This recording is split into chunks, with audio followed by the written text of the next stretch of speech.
Okay, now we are recording, so Hey, I didn't just miss 48 minutes of it, because I'm bad. We're in combat. fine. Hello, hey, we're in combat. There's a lot of werewolves that are attacking the centaur village, and they're in combat with them, so that's where you guys pick up at, because I'm a bad DM. That's what you get for watching the VODs. I know, yeah, don't watch us live. What are you doing? Be here Full on Fridays. experience. Be here on Fridays, watch us live. Alright, so, fuck me. That is all of Luxland's turn, and we're now top of the round to Max. Max, what are you doing? So you're back over here kind of by yourself at this point? Not really too good of a line of sight on anybody. I'm going to start moving towards Thar'dia. So you start making your way over. What's your movement? It's 30. 30. You can get right next to him if you want to. It's up to you. Nah, I want to get a little bit back behind both of them. So right around here? Yeah. Okay. And as I'm running, I'm going to shout, Lee, tackle that thing to the ground, and give you a bardic inspiration. All right. So you hear the inspiring words from Max once more coming through your ears, and you become a little bit inspired. And it also has disadvantage or whatever on those strength checks. On strength checks, So- yes it does. And then I am going to cast Hold Person on Woohoo. the werewolf right next to Thodak. Okay. So this one right here? Yeah, so What is it? makes Wisdom? it a save. Yeah, wisdom save. They are not very wise, if I can find their stats. Not wise at all. Okay. And that is going to be a natural 1. God. You know what? I'm getting rid of the metal dice for the moment. Got him. All right, so he is now currently, restricted, can't move, can't speak, can't take actions. He is completely paralyzed, so can't do anything, and then on the end of each turn can try to save against it, Okay. and any melee attack that hits it is a crit. All right. So, Holy Thodak, shit. you're sitting there looking at this werewolf, and he goes to swipe out at you once more, and he just stops. Frozen in place, jaw wide open, midair, has a little bit of a purplish shimmer to his body. And he's frozen in place, man. I like it. All right, and you I don't think you have like 10 more feet of movement if you want to move, up to you. No thanks. All right, cool. Good. So that is it for Max's turn. With that, we are to Amara. Amara, you are in hand-to-hand combat with Lee and a werewolf down there at the bottom. What are you doing? Alrighty. I would like to move kind of around the werewolf so that when it looks, its back is facing Lee. Okay, so you move around this way. He starts to turn and make sure he's facing you. And now his back is now towards Lee. Okay. And I would like to go ahead and hit. All right, go ahead and swing. Okay, yeah, that'll hit now. That's gonna be a 24. 24 definitely hits. Go ahead and roll it.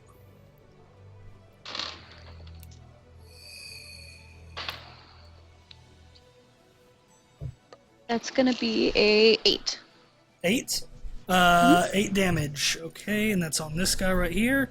So, okay, 8 damage. Bonus action.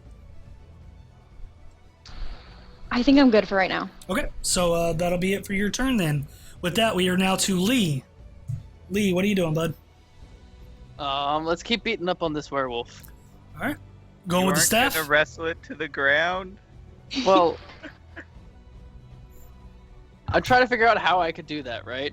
And I think I'd have to get up in that tree, or at least get like a head height on it, and then try to tackle it from like chest height down. Yeah, they're right? about 6.5, 7 foot tall, standing up. Just climb up him like a spider monkey. His That was back my is other faced towards option. you. You can climb Yeah. up. Him. So what if I did?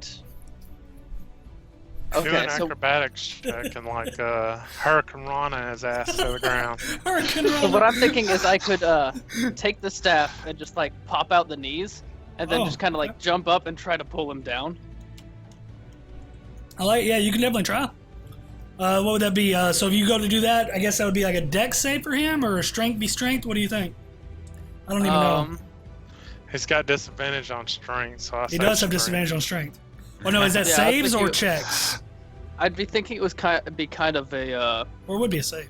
it would be like grapple. Okay, so just a strength v strength grapple then? With him Yeah, having essentially disadvantage? just flavoring the way he does grapple. Okay, that's fine. And then he'll just have disadvantage on the grapple, so strength v strength with disadvantage for him. That's not good. That's even worse. He rolled a... Hold on. Well, he has a little bit. He rolled a 9. 9 total. I got 17. Yeah, definitely. So you jump up, you pop out the knees with the staff, jump up and just grab right around the torso and pull backwards, and he falls down on top of you prone. You now have a werewolf grappled laying on top of you. Cool. And he's prone as shit. Bonus action? Hit him in the head or something? I mean, I Headbutt. didn't make an attack, so I can't do that. Oh, okay. You have to make an So, attack first. You can do Yeah. a bonus action to do one unarmed attack, can't you? Only I if think I you have to make make an the first attack. one. Yeah, the first one first. Oh, Yeah, I have to Alright. make an attack with the monk weapon in order to do that unarmed attack. okay. I So, thought that was only for flurry. That'll be the end of Lee's turn, and we are now to Hagen. Hagen, you're still in combat with the one. He's very injured at this point, not looking well whatsoever. So,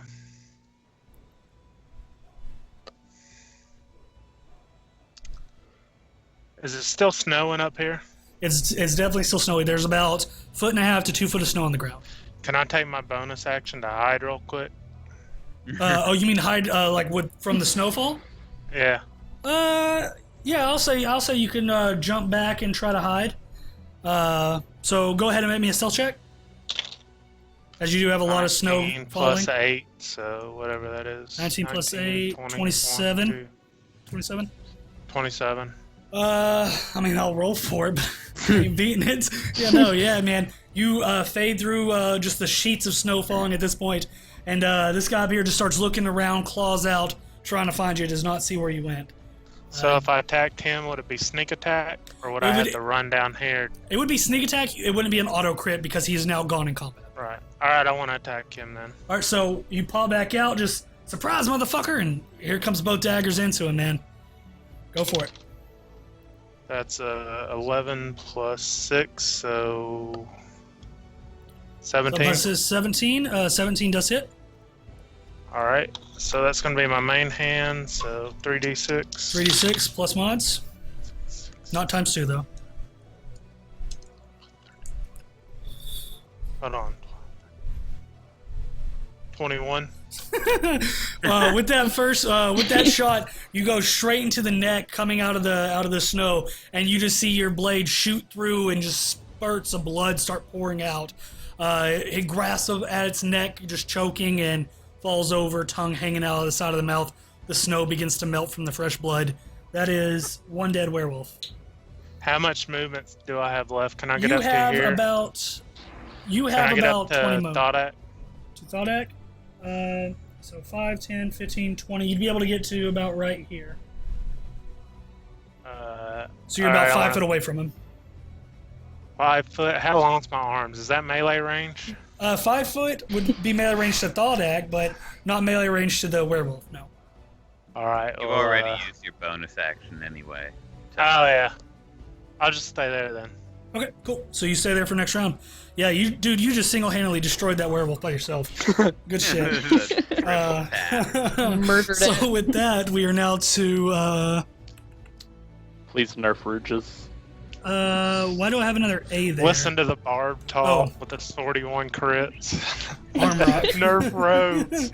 Arm rock. Granted, So, that's not a guaranteed thing, though. Yours is pretty much guaranteed at least once in combat. At least once Oh, a hey, combat. I just gave you a guaranteed crit on your next turn. Yep. You did, sir. So Armrock is going to take 2 more attacks at this one up here. First using his spike one, or his pike once more, excuse me. Spear and pike. Ooh, natural 20. Jesus. Nice. Nice. Man, that's gonna hurt. What is that again? These werewolves are getting fucking wrecked. They are, dude. Poor 1d10. things. They walk into like the slaughterhouse. That's cocked. That's what happens when you Alright, so attack it's- a village filled with chosen ones. So that's 14 damage onto that one. So that is minus, so that's down there. And then he's going to come again with the hoofs once more. He's going to rear back and go with a hoof attack. Natural 1. Does not hit with that. So as the pike definitely goes through really deep into this werewolf, does quite a bit of damage. The werewolf pulls back away and does not get hit by the hoofs. And that is going to be it for Armrock's turn. Next up, we have the werewolf. So let's start with the one on Armrock. We got 2 attacks for him. Where the fuck is my d20? Does not hit. And natural 20'd, so that does. They both natural 20'd each other. That's great. So that's 3, so that's 6 plus 2, so that's 8 damage to Armrock, who is at 45. So that is... Okay.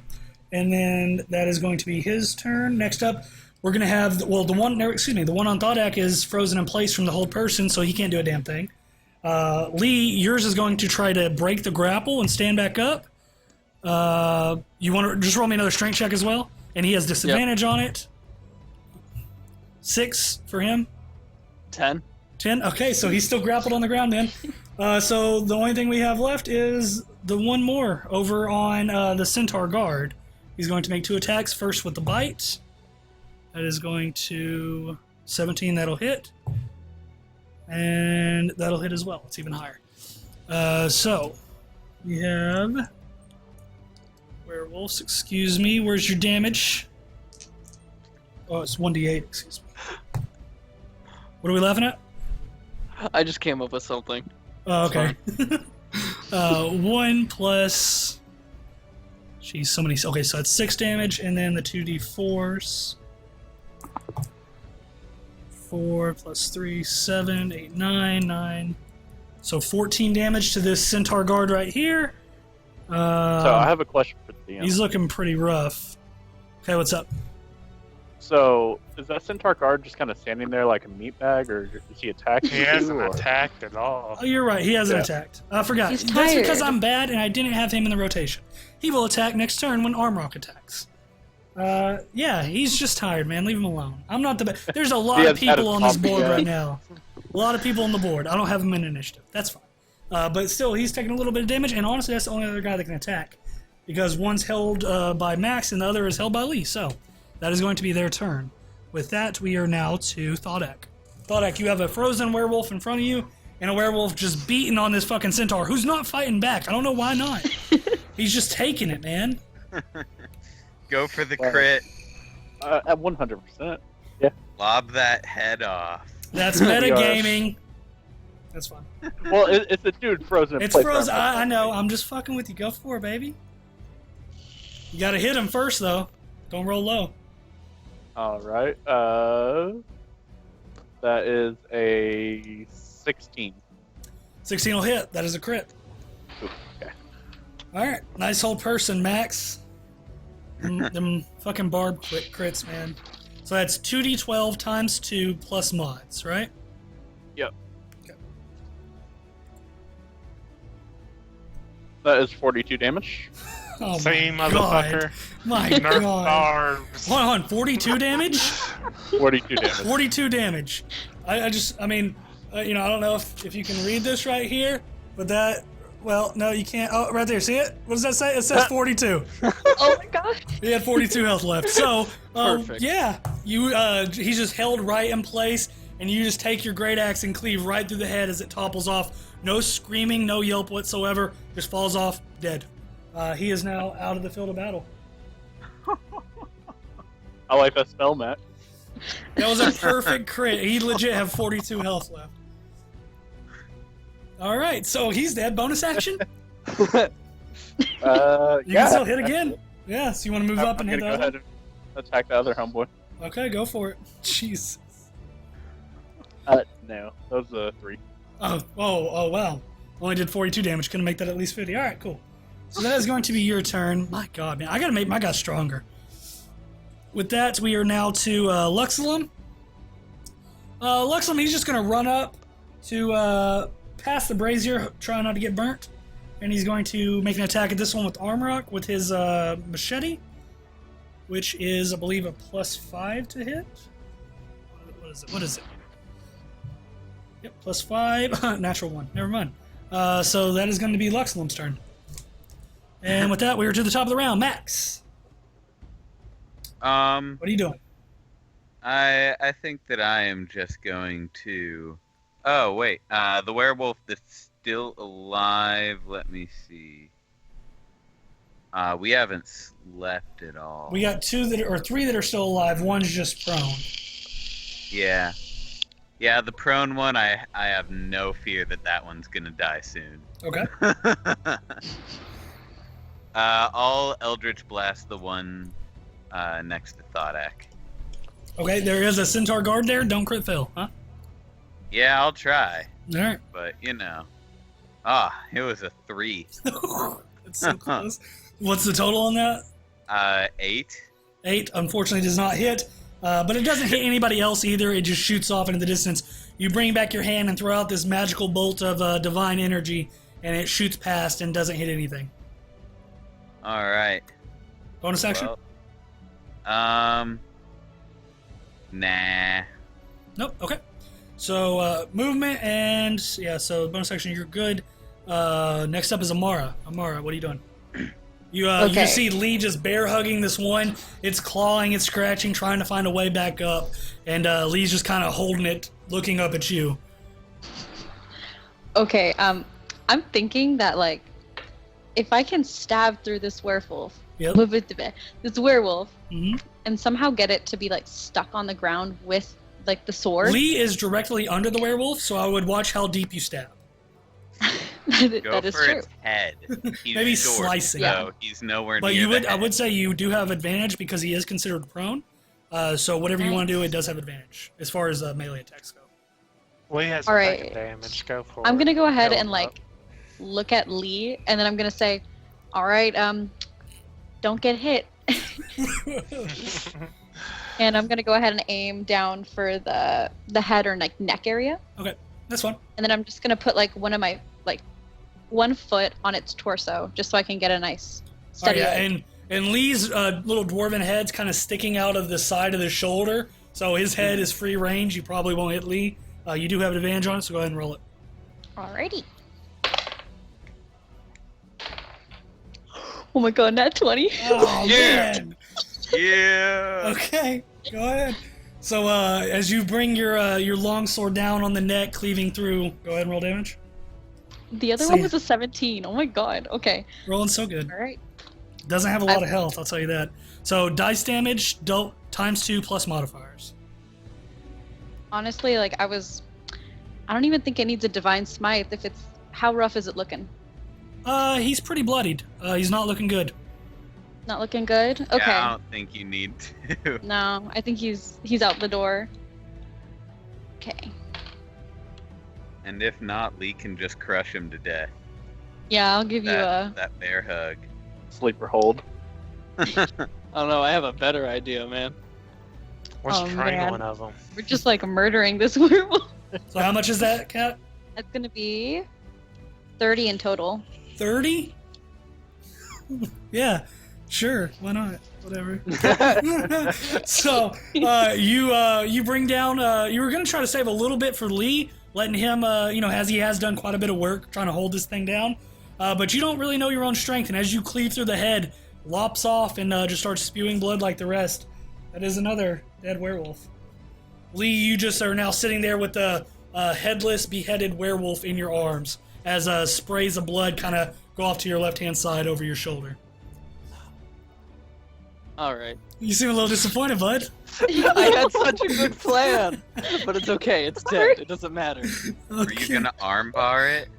Nah, dude, I was gonna fucking Azuna drop that motherfucker. But no, instead I'll just Lee will just throw it to the ground and just jump off to the one that's getting attacked by Thar'dia and the other centaur. So you throw it to the ground and you rush up and start attacking this guy. Go ahead Yep. and make me some attacks. I will say he has not been hit as of yet. So he's fresh. Oh, quick question to the DM. Can I What's use my movement? Yes, you can. Cool. Alrighty. Where Can we I join in that little pit fight right there? Yeah, please? as far as right here, there's not a lot of space. You can start trying to make your way behind this tent and come up and flank from behind if you want. She would have gotten there before me. Yes, please. Well, because you're already Just rolling your behind. stuff. Yeah, so you just start making your way behind. So, what's your movement? 30. So we'll say you're right there. You'd be able to get there next round. I rolled so- a 7. to 7? attack. Unfortunately, it does not hit. So as you rush up, swing with the staff, as he is fresh, not even touched, he's a lot more agile than the one you were currently holding on the ground, and he moves out of the way. So, bonus action. Yeah, I'll try to follow it up with an unarmed. Okay, go ahead and make it. Oh wow, 7 again. Okay. Okay, so as you go to punch and swing with the staff, he's just too quick for your own senses and moves out of the way, whiffing on both of those. And that'll be it for your turn. So with that, The we're now wolf suddenly morphs into a spider. we are now to Hagen. Hagen, you got one up here to the north with both Luxlum and Armrock, and then one to the south, flanked by all of your comrades. What are you doing? How far is that one to the north? He is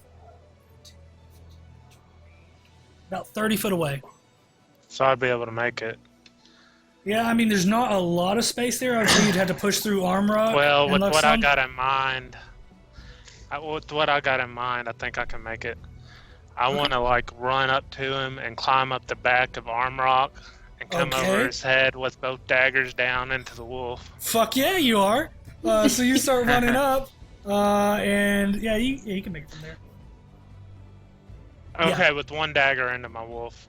Well, no, both daggers. Both daggers? Yeah. Okay. So go ahead, and I need a athletics check climbing up the back of a centaur. I'm going to do a somersault off the top. So Okay. Can it be acrobatics? It can be acrobatics. Sounds good. Acrobatics check, as long as you don't crit on me or crit fail on me or something. 10 plus acrobatics, 16. 6, yeah, hell yeah. You somersault off the back of Armrock, and as you do, you kind of, looks back and sees you just jumping off of his back, just coming down with both daggers right onto this guy. Go ahead and make attack rolls. That's 18 plus 6, so 24. 24 hits. Go ahead and roll damage. And he is within 5 foot of an ally, so that is sneak attack. That's 11, 12 plus 6. 18. 18. With And the that perch was... dagger. As you bring down this dagger just right down into his throat, man, he just starts gargling blood and stuff, and then you just kind of hold onto the dagger and just rip all the way down through the bottom of the jaw into the chest, and he falls down. No more. Okay, with my bonus attack, how far is that other one? 5, 10, 15, 20, 25, 30, A good distance. 45. I'm hungry for blood. 45 foot away. Alright. Can I pull out my short bow and I'll say shoot since in you've already between them? attacked, you wouldn't be able to pull out the short bow as well. You could throw a dagger. It would Alright, I'll be throw a dagger. it would be with Yeah, I think it'd be disadvantage. disadvantage. It is But that'd disadvantage. still be cool as shit. So you I'm gonna do it. I turn don't around care. and throw the dagger. Disadvantage. You have no line of sight hardly, so we'll see how it Alright. goes. Red dice is my main one and blue's my second one. We'll see. It's like one of those Call of Duty kill cam. Toss it, Throw Yeah. it up into the air. toss it over the hut. What was it? Natural one. It Oh, was an 18 Oh, and no. a one. And so as you throw it, go ahead and roll some damage for me. Wait, who's it hitting? That's Wait, hold on. If it hits an that's ally, sneak- hold on. that's sneak I was about to say, if it hits an attack ally, damage is it too, still right? is it still sneak No, attack? you only get sneak attack once per turn. Oh, that's right. Thank you. Excuse me. So yeah, just the weapon dice, no modifiers, Oh, as yeah, it's your that's bonus my action. offhand. Wait, who is it That's hitting? a dagger. 1. Yes, 1 point. 1 damage. Thaldak, you take 1 damage. 1 point of damage. And actually, that's half because it's piercing, so you take no damage. Because you are raging. Cool. So that's that. Yeah. Just a I'll look dagger down gets and a bee stuck in stings your my arms. back. And It just you hits don't the even butt, feel it. It's just like it just comes down, hits Thar'dia, and falls off, and Thar'dia just not even noticing it. Yep. I Okay. yell, hey, can I get that back? Confiscated. I'll throw it back. Don't worry. All right. So let's see. Armorok starts. It's gonna be his turn, so he's gonna. He's not gonna be able to get there just yet, but he starts making his way over as well. He's gonna go ahead and actually use his full action to dash and come up on this side. You guys are just completely... Did Armrock look pretty impressed with that flip and shit? He was very impressed. He was like, holy shit, this guy's awesome. Yeah, he was... You could see it in his eyes. Yeah. But Armrock moves around. And with that, we're to the werewolf's turns. The werewolf, I guess. Only one left. Yeah, he's running, man. He's booking it. Where is he running to? Attack of opportunity. We get Armrock. That's a lot of attack. Yeah, so we get Lee, Thaldak, Armrock, and the Centaur Guard attacks of opportunity. Wouldn't he use disengage action? Yes, he would. Never mind. No attacks of opportunity. Thank you, Max. And I want to give him a fighting chance. he runs and jumps over the wall, and he is not seen anymore. I'm just gonna wait. Don't tell stuff like this to the DM. You guys could have got him. But yeah, he disengaged. That's fine. You're Leave damn one sure. to tell the story. Leave one to tell a story. Good job. Yeah, man, that is going to be... I thought that was going to last so much longer. Just nat 20 after nat 20. Jeez, you guys are ridiculous. All right, so... We just murdered the... Wolves are now dead. Let me go ahead and turn off cam here. Let's get back to some normal music. If I can find it. Yeah, no, I'm about to. Calm down. And with that, we are going to take our break. We will be back here in about 10 minutes or so about 25 after the hour. We'll be back in about 10 minutes, and we will pick up the story from there.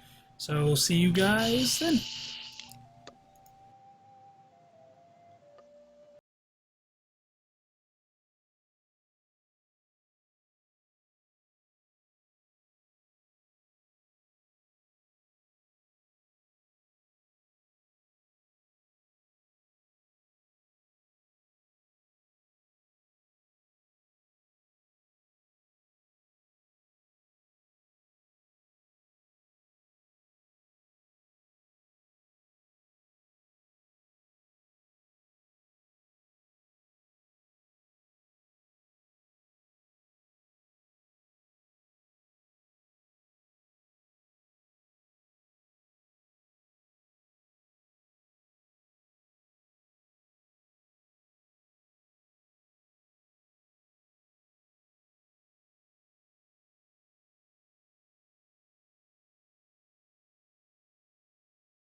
And we're back. Okay. What's up, people? Hi. So, you guys have just finished with the werewolf combat. You have now saved the city. Good job. Thought it was going to last a lot longer, but apparently everyone just wants to nat 20 all night. So, that's a thing. I'm sorry we're a bunch of badasses. I know, man. It's ridiculous. It's not our fault. It kind The meteor falls and kind hits the of group. is. Yep. Who's lagging again? Oh, Max. Yeah, you might cut it off again. I don't know. It seemed to fix it last time.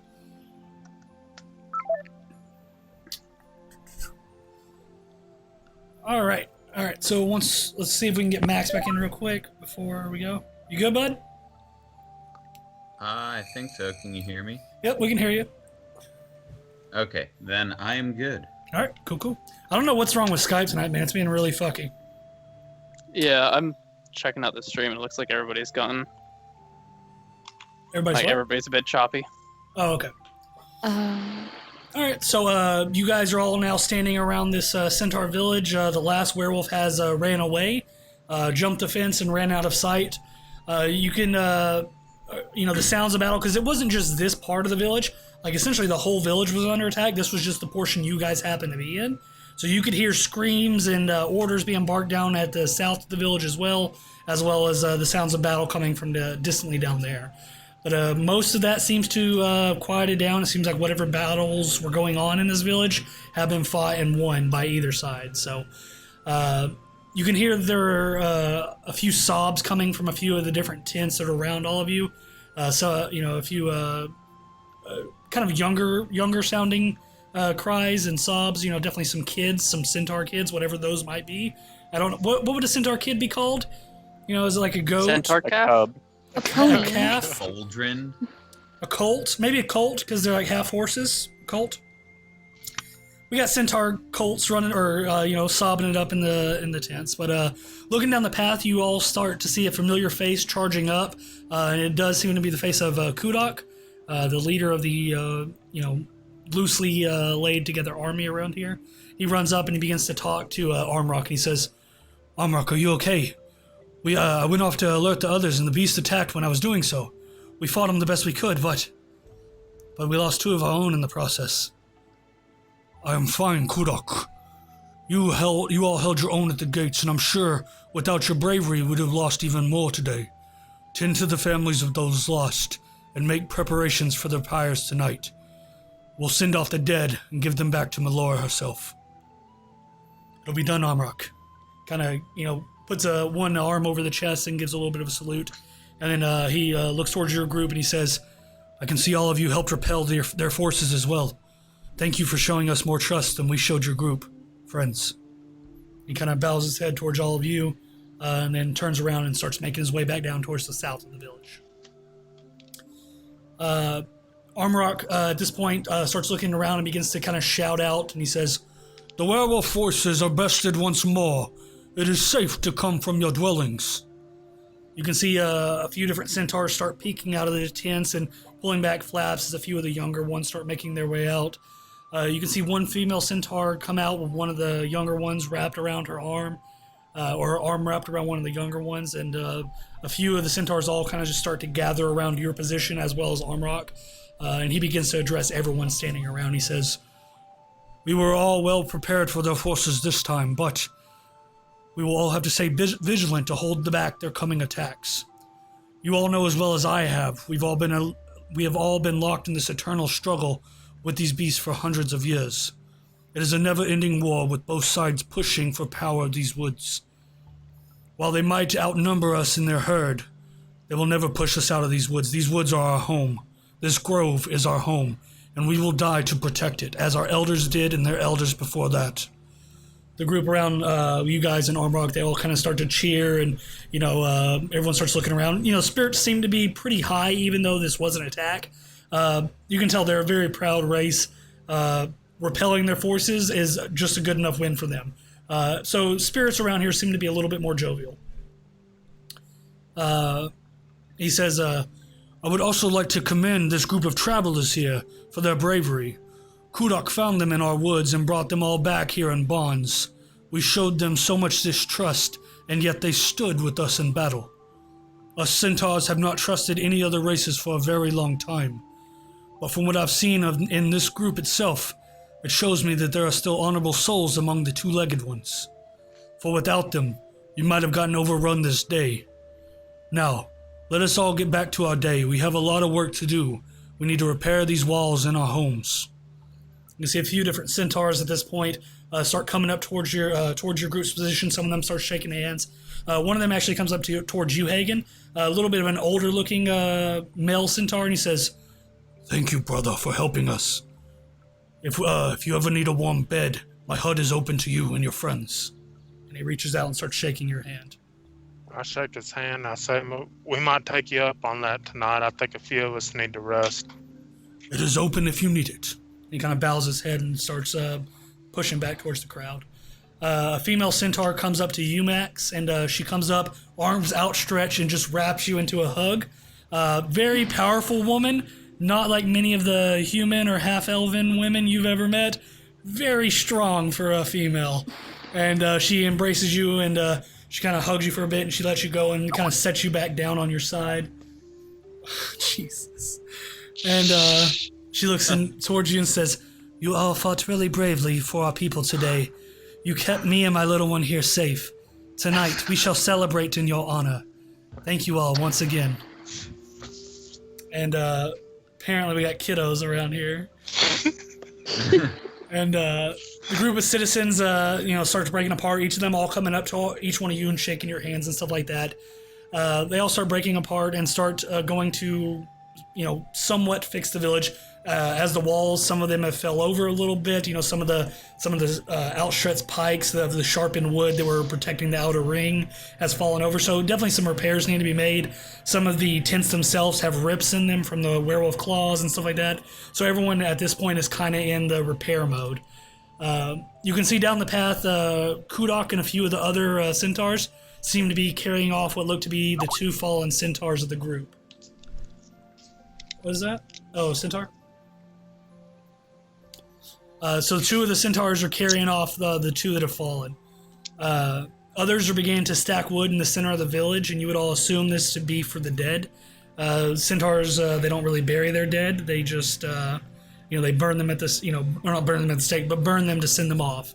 Armark looks towards your group, and he all addresses you once more. He says, "Thank you, sister and brothers, for your help. As with any time we lose some of our own, their lives will be honored tonight in celebration. Unlike most races, we do not mourn our dead. We celebrate their passing through to be with Melora. It is not a sad time for us centaurs, as when we die, our spirits go back to the Feywild to be with Melora herself. I would ask all of you to stay for this celebration tonight, and to assist me with lighting the pyres of the fallen. What do you say?" It would be our pleasure. It would be an honor. He looks towards you and bows his head, and he says, "I am glad that you all stay for this celebration. It is a great honor to light these pyres. You will all join me, as well as the families of the fallen. Until nightfall, you are free to do what you want in the village." And you're back. Wait for a minute. Okay, I'm back. And he says, excuse me, let me back up. He says, "Until night comes, you are all free to do what you want in this village. Consider it your home. After the celebration, you are all free to stay here for the night. In the morning, I will have Kudok assist you into getting this bear that you speak of. Our people know this bear well." And obviously talking about the bear with the outstretched paw that you were looking for with the tablet. So he's saying that, he's in the morning after the celebration, he'll have Kudok lead you guys to this bear, as the centaur people know it well. But tonight, you guys are looking to be at the celebration then, huh? So at this time, it's about 2 p.m. in the afternoon, so you got probably about 4 hours until the celebration starts. Like I said, at this point, you can just see a lot of villagers repairing different things, picking up stuff. Some people are starting to cook and prepare for a feast tonight. Others are, bringing out Kudok and a few of the others, bringing out the body of the two fallen centaurs and laying them in the center of the village next to a central, into the two central piles of wood that they're starting to stack up. So it's about 2 p.m. at this time. You guys are set to go to the feast tonight to honor the 2 dead. You got about 4 hours to do anything else you want to do in this time. So is there anything you want to do at this time, or are you guys just waiting to go to the feast? Can I check out a couple of those fallen werewolves? Yeah, definitely. What do you want to do? I want to inspect them and see if they had any clothes or anything valuable on them, and if not, I want to pull some of their teeth. Yeah, you could go up to the werewolves. None of them seem to be wearing any kind of clothes, any tattered clothes or anything like that. Just fur from head to toe, look more like a beast than a man. They, don't have any worldly possessions. So they, all intents and purposes, are just upright walking wolves. All right, I'll take one of the ones I killed. I want to pull every single tooth out of its head. Okay, yeah, so, going through the process, we'll say you did break a few. You're really careful with the incisors. Go ahead and roll me a survival check just to see how clean you get them out. Anybody else do anything? Lee's gonna go off and help with repairs. Okay, yeah. I will awesome. too. I'd like to talk to the seer. Okay, That's Hester. 17. 17, yeah, no problem. You get 2 pristine wolf incisors, or the canines rather. And then a few of the other ones, some did break, but you get a nice handful of werewolf teeth and 2 pristine of the actual fangs. So Thar'dia, are you doing anything else? I want to talk to Armor. Okay. All right, so we'll just say, Thar'dia, go ahead and we'll go with you first. So you walk over to Armrock, and he looks at you and he says, "Yes, Half-Orc, what is it?" Armrock, do you have any druids in your village? Any druids? We have a few people that practice the druidic arts, yes. Do you have any masters? I'm interested in learning. No masters to say in this village, no. I have heard of druids next into the grove in Natum, the Moonlit Grove. That is where most of the masters stay. I mean, our people might be able to teach you a few things, but nothing of substantial use, no. Okay, thank you. I will seek out them then. And he gives you a nod. And Amara, you said you were wanting to talk to Hesra? Yeah. Okay. So you go back into the tent. You find her in the tent as you go in. She's just sitting next to the fire. Doesn't look like she was disturbed one bit. Doesn't look like she's even moved since the werewolves came. Just sitting by the fire, staring into the flames. Okay. I would like to go and quietly sit down next to her, like facing the ground. Okay. So eyes facing the ground, and you sit down, being very quiet. She's sitting there with her eyes just almost closed, just squinting at the flames. And without looking at you, she says, "Yes, Drow, what can I do for you?" She kind of fiddles her fingers together and she goes, "Oh, I'm sorry to intrude, but with what you showed me, did everybody see the same, or?" Not everyone saw what you saw, no. They all saw different things, fears, past thoughts, stuff that weighed on their souls, but not the exact same. I see. Would you have any advice for somebody who's going forth in their life and adventure? You said that there is a possibility that I may become like him. My child, there's always possibilities. Possibilities are endless. There is no set route for you, even though you are connected through the webs of the gods. As far as any advice, I would say, stay on your path. Try to do good by others. Keep your friends close. They lift you up. They make you a better person. You will not become your father if you do not want to be. All right. And she nods and she kind of smiles and says thank you and excuses herself, and she walks out to go help with the repairs. I will see you at the festival tonight, yes? Yes, you will. See you then, child. And It'll be wonderful seeing you. she bows her head towards you, and you make your way outside of the hut.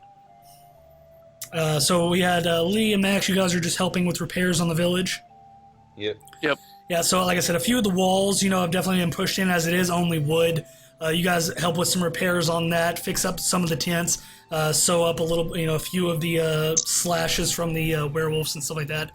So you guys spend, are you just spending the rest of the time until the feast to help out with that? Yep. Okay, cool. So anything else before we get to the feast, or is everybody good to go?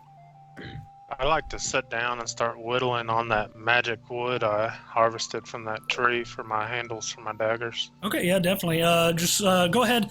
We're going to say that's going to be an overtime process. So go ahead and just roll me a survival check now as you whittle it down, and we'll just see how far you get along on it. 11. You get it broken into two different pieces and start getting the proportions right for your hands. Still very rough, not form fitted to the hands whatsoever, but they are now the appropriate weight and the appropriate size for both hands. But that's about as far as you get on those dagger handles as of right now. And how much of that chunk of wood did it use? Just a little not much. portion, right? Yeah. I mean, it's just enough to fit in both hands. So you still probably have a good 3/4 of the amount you cut off left I'd over. like to water those roots I took too. Oh, okay, yeah. So you open up. You said you just put it in like a little satchel or something? I wrapped it in some cloth. Yeah, and so you just got some dirt and the roots and stuff in there, and you just put a little bit of water on those, keep those at least moist, and go on about it. Anything else? Everybody? All right. I'd like to go check on the horses and make sure they're being taken care of. Yeah, you make your way over, and the horses, as you do get there, there's one of the centaurs sitting there, has a few apples. He's sitting there throwing down on the ground. The horses are bending down eating the apples and stuff like that. Seem to be being taken care of. At this point, you guys are definitely considered friendly with the village. I mean, they're still wary of you guys, just because it's a little bit ingrained in their nature, as they've lived forever like this for the most part. But So we aren't exalted yet. you're not exalted, but they definitely consider you friendly. You're not a threat, so they're taking care of the horses and stuff like that. When I see that, I don't walk all the way up. I just turn around and go start helping Max and Lee repair stuff. Cool. I'd like to point out that the horse people are taking care of the horses. They are. They definitely Of course, So that that makes would me be. happy on the inside. are. They probably know how to take care of them. They're half horses themselves. All right, so at this point, you guys continue on with repairs and doing other things. Like I said, there's only about 3 or 4 hours until nightfall anyway, so it passes by pretty quickly. At this point, night starts to overtake the valley once more. You can see the night kind of clears up, the clouds start moving out, you can see the stars coming out and dot the sky once more. Thousands of them. You can actually see a few shooting stars overhead. Looking up, you catch a few glimpses of a couple of them shooting across the sky. You can see at the center of the village, everyone is kind of starting to group up in there. You can see that a few of the citizens have started to gather there. Most of them are talking to each other at this point, and all of them, as the sun goes down, you can see they have some luminescent paint, white paint, on their faces and on their torsos. So just as you're starting to get overtaken by night, you can see this paint that's on them in tribal dots and circles and different kind of stuff adorning them. It's definitely starting to faintly glow, almost kind of glow in the dark. You can see a few of the younger centaurs running around playing throughout the village as they're waiting for the festival to begin. The center of the village now has 2 giant wooden pyres that are probably stand 5 to 6 foot tall each. Both of them, each one of them has one of the bodies of one of the fallen centaurs on top. As you guys push through and make your way into the crowd, into the center of the village, Seer Hestra starts making her way towards you guys as you enter as well. And as she approaches, you can see she's wearing a very extravagant tribal attire. She wears braided vines of ivy and white flowers across her whole body, almost into like a dress form, but very loosely laid out. Her face and body are painted like all the other villagers, except to a little bit more of an extreme extent. Most people just have a few dots and a few lines. She's just, almost completely covered in just different tribal markings in all of this paint. Let's see. On her head, she's wearing a very large headpiece as well. Seems to be made from wood, straw, and bones with painted feathers. Looks to be the same excuse me, it looks to be the face of an elven woman. So as it kind of comes up over the top of the head, you can see with vines coming down as like hair. So vines of white flowers coming down as hair, and the twigs and feathers are twisted in such a way that it looks almost like a female elven face and kind of upper torso sitting on top of her head. As Hesra approaches all of you, she begins to speak, and she says, the fated group that helped protect our people from those beasts. Are you all ready to start the celebration tonight? And as you all don't speak and nod your heads, she says, as am I. It has been many moon rises since our last celebration. These times when the fallen go back home to Melora herself. However, you are all missing just one thing. And as she says this, she kind of reaches down into a small wooden bucket hanging from a rope around her neck. And as she pulls out her hand, it has this semi-glowing white substance on it. And she says, you've all been yet to be marked for Melora's presence. This white pigment shows the fallen and her respect. And she holds out her hand and gestures towards all of you to come forward. Yep.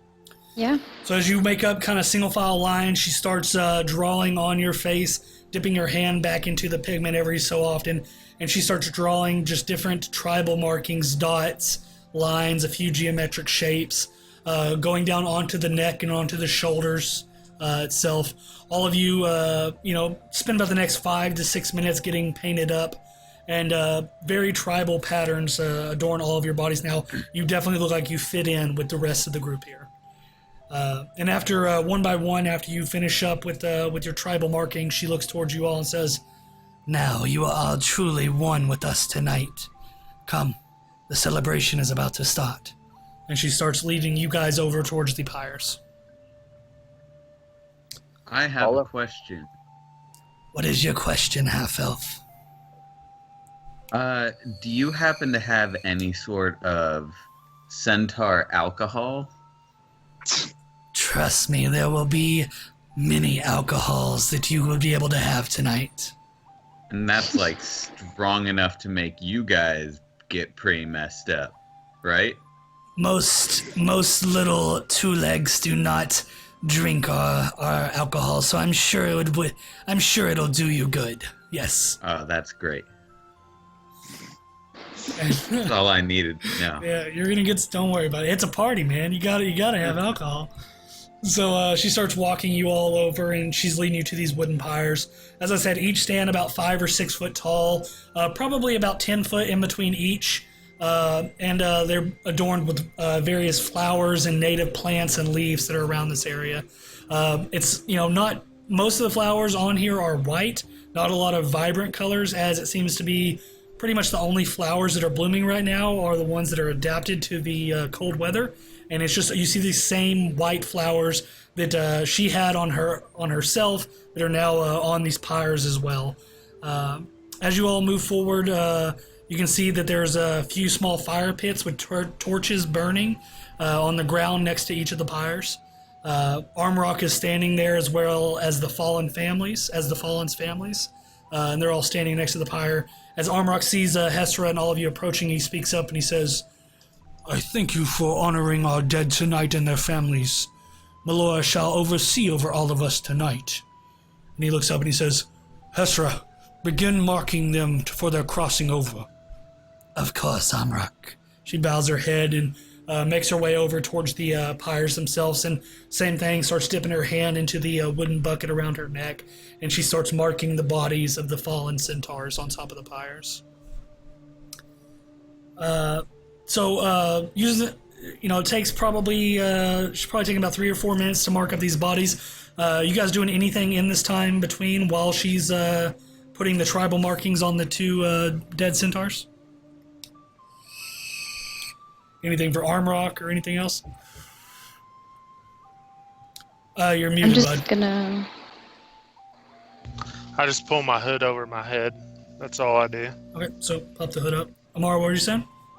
Oh, I was just gonna say, I'm admiring everybody's tribal painting. All right. So yeah, looking around, I mean, there's just a lot of different, like, there's not one person that looks the same as the rest. Every marking is individual and unique to that person. So some of them extend down the neck. Some are, just like directly down the nose, down the lips, and down the chest. Others just go into floral patterns all the way down the body. All of them very unique, as all of you are very unique as well. No one looks the same. So very, very, it's a very, strange spectacle from somebody not really knowing too many of the customs of the, the above world. So definitely a sight to behold. And like I said, everyone is essentially glowing with white paint. You're at a rave. It's a rave. You guys are at a rave. There's glow sticks. It's great. So yeah. Start bringing some mollies out. So she takes 3 or 4 minutes and finishes marking up the bodies and comes back. She says, "Their bodies are ready, Amrak. Well then, I guess it is time to begin the celebration. All of you pick up a torch." He's gesturing for all of you to go to the pyres and pick up torches. I do. So you all go grab a torch, and as you all start grabbing these torches, picking them up, Armrock turns around to the rest of the villagers, and as he turns around, you can see everyone else, all the chatter kind of dies down, and everyone starts to listen to what he has to say, and he says, hold on, let's see. Let's get some different music playing, huh? Oh no. Where's this? Please hold, I am not ready. Please hold professionalism. Yep. Alright, so, he says, oh, I don't like this music. Excuse me. Never mind. Nope. Different professionalism, please. Continue holding. We have not taken you off hold yet. Alright, there we go. And so, as Armrock looks out to the rest of the villagers, he says, "Tonight, we wish farewell to 2 of our own. Tevan and Kenris were 2 of our finest warriors. They fell to the beast our people have fought for many generations, and continue to fight to this day. While their spirit here on Thar'dia may be gone, we know that they will be taken back home to the Feywild. Tevan and Kenris will get to walk with Melora herself tonight. Let us celebrate their passing over with many laughs, many drinks. For tonight, both of them run free." And as he says this, the rest of the the rest of the group just begins to cheer and scream, and everyone just like I said, it's not a normal funeral per se, especially how you guys have come to know of them. It's very much a celebration. There's no mourning, there's no tears being shed. Everyone is very happy to see both of these fallen go into the other life. So very, very touching moment for those not used to the customs here. As he says this, Armrock looks towards all of you as to the groups of the family of Tevan and Kenris. He gestures for all of you to begin to light the pyres. Yep. We light them. Just light it. Yeah. You all take your torches and start going, spreading your flame over the dried wood, over the leaves. It starts taking up. The fire starts to take hold on both the pyres, and you can see the bodies of Kenris and Tevan sitting atop each one of them. As the fire starts to engulf the bodies themselves, you can see Hestra come up, and she takes a handful of some kind of dust-like material from a pouch on her side and throws it onto both of the pyres, onto both the flames. The flames burst up and flare with a great brilliance. Looking at them, you can see the yellows and the oranges start giving away to almost a green-looking flame. And as this green flame starts to go up the bottom of the pyres, up the middle, and starts overtaking the bodies, you can see both the colors of the flames, the normal flames, and the green start swirling. And you can see the embers at top of each of the pyre turn to this vibrant green as well. At first, it just looks like, with this swirl that the wind is just taking up the embers. But you can see that it's not the wind at all that has actually done it. The green embers start to coalesce into images of both the fallen centaurs. At this point, you can see the rest of the centaurs begin to kneel down onto one knee, and a hush falls over the crowd. What are you guys doing? I'll kneel. I take a knee. Yep. So as all of you do the same, you can see both these fiery embered images of these centaurs pull from the pyres themselves and begin to gallop around through the air on top of the village. They're leaving a trail of this green ember behind them, both holding spears thrust towards the sky. As they pass over the crowd, all of the white paint by the villagers below, as the images pass over, you see like this kind of pulse. The pulse on the paint itself. It seems to glow brighter as they move over the crowd. They pass each other a few different times, meeting and passing by, and on the last time they make their way back to the pyres, both rearing up and giving kind of a kick with their fiery green hoofs. As the image bursts once more and fade back into the pyres, everyone in the village begins to stand up and they all start to go into a cheer once more. It's just an immense celebration to see both of these images go over the crowd. So 5 to 10 seconds pass and you can see Armark holds out a hand to hush the crowd. Teven and Kenris are with Melora now. Let us show thanks to her. Everyone drink some ale, get your fill of food. Let's make this celebration loud enough to where those dogs can hear our triumphs. And the crowd just goes into a frenzy. You can see ale start to be passed around. And switch up music once more because I'm good like that. Got that music soundboard going. I'm saying. And so, let me turn this down. And with that, everyone roll initiative. Yeah, everyone roll initiative. Yeah, let's go. There's more werewolves, just kidding. Dance contest. Roll initiative. Let's do it. So all the group, all of the villagers start to break apart. Some of the centaurs begin to set up different tables and stuff like that, different wooden tables. They starting to fill them with food and drink. Not a lot of really prepared meals, mostly just like roasted wild game and roots and vegetables and stuff like that. The ale itself, as far as the drink, very, very dark in color. A little bit thick as well, almost looking a little bit like molasses. And as you take a smell of it, definitely a strong alcohol smell. Others are beginning to bring out leather-bound drums and starting to play, hence the drum music. Hey. You can see a few of the young centaurs begin to jump around and dance around the pyres themselves. The celebration is now into swing, man. What are you guys doing? You grabbing some food, grabbing some ale, talking to anybody, dancing? How you partying tonight? I'm grabbing many ale. Likewise. I feel like we're partying like we always do. All right, that's the best. Just getting drunk out of your ass, man. So you go up to the table, start grabbing some ales, start throwing them back. It's a very sweet taste. Like it's sweet, and then on the end of it, as it goes down, you just have that fiery, that piercing flame going right down the gullet into the stomach itself.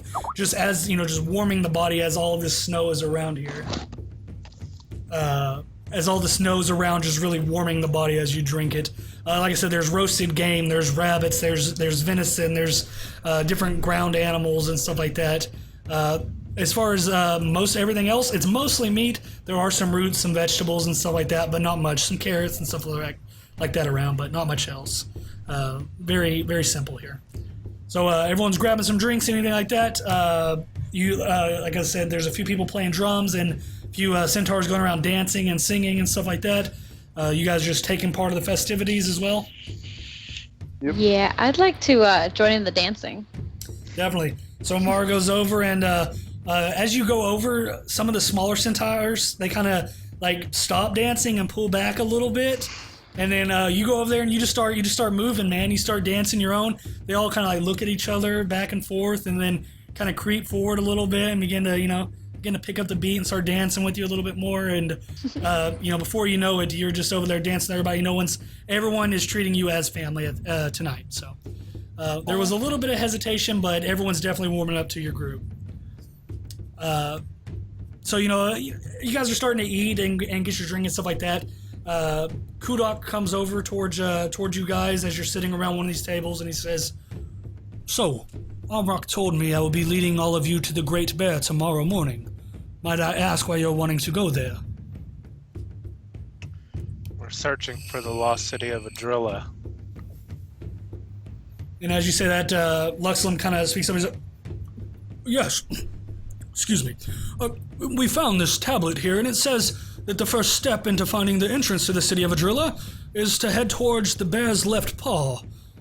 Does that make any kind of sense to you? And Kudak kind of stops and thinks for a moment. He says, well, yes, the great bear, she swipes out her left paw. However, I do not see how that would have anything to do with Adrilla. The city itself has been gone for thousands of years. And Luxlum kind of sits forward a little bit more, adjusting himself in his chair, and he says, oh yes, but this tablet says that it was, it was found in the Underdark itself.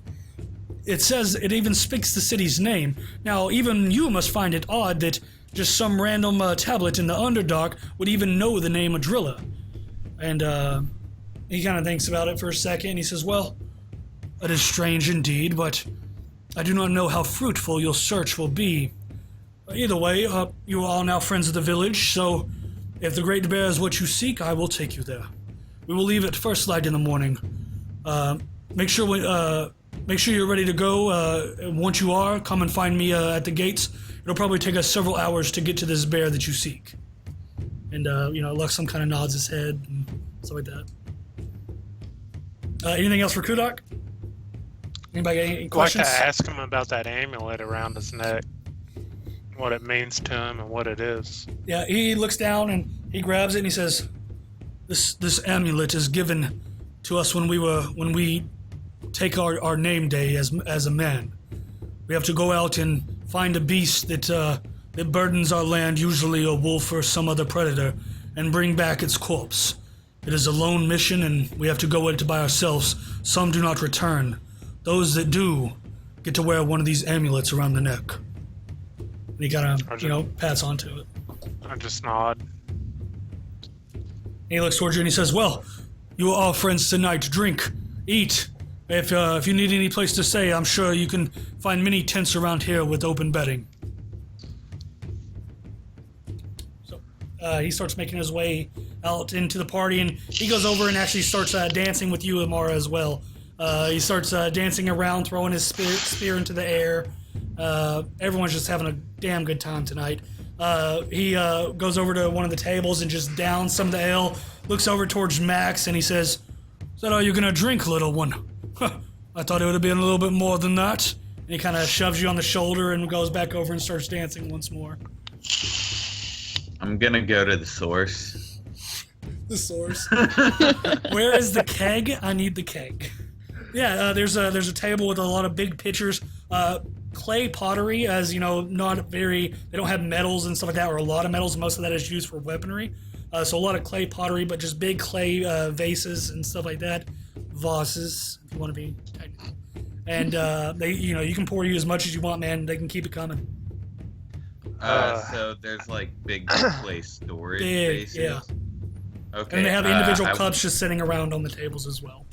Hagen goes up to Thar'dia and Max and says, you want to challenge these guys to a drinking contest and show them what we're all about? Let's do it. Lee, what are you doing at this time? I'm sorry? Lee, what are you doing? Lee's chilling. He's probably... So, like... I just get advanced Kung Fu with Amara. Oh, No, yes? he's not even doing that. He's... The visions that he saw, he's so focused on that like he's obviously distracted in everything. Okay. Like he's eating and everything, and he's like paying attention, but he's very distracted. So just kind of sitting by one of the fires, just loosely looking into the flames, eating, just in your own little monk Zen world right now, trying to figure out what the hell did I see myself? I don't remember seeing myself. But like, and it's also. It's such an experience, right? Because Key is all about finding yourself. Like it's the energy within yourself. So he's like, maybe I should like drink more of that stuff. And I can get better. So he's like trying to figure this all out. All right, and we got a drinking contest going on. Is that what you guys are doing? Yeah, we're challenging them to a drinking contest. So there's a group of a few centaur guards standing by the table, and you. So what are you going up and what are you saying to them? I'm gonna go up to him and I'm gonna say, I hear y'all think y'all can hold y'all's own weight in alcohol. You want to put your money where your mouth is. And they, you see a few of them look towards each other, and they just burst out into laughter. You little two legs think you can stand with us drinking? How much you got?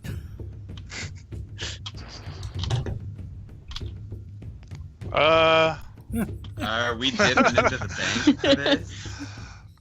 Not the Hoover Bank. Don't you dare waste money on a fucking drinking competition. I'll throw Is that in 20 your gold at pocket? it. 20 gold? Anybody else up in anything? Where's the biggest one? The biggest guy? Like, yeah. He's standing right next to Crow. He's the one addressing all of you, just laughing at all of you. He's very built.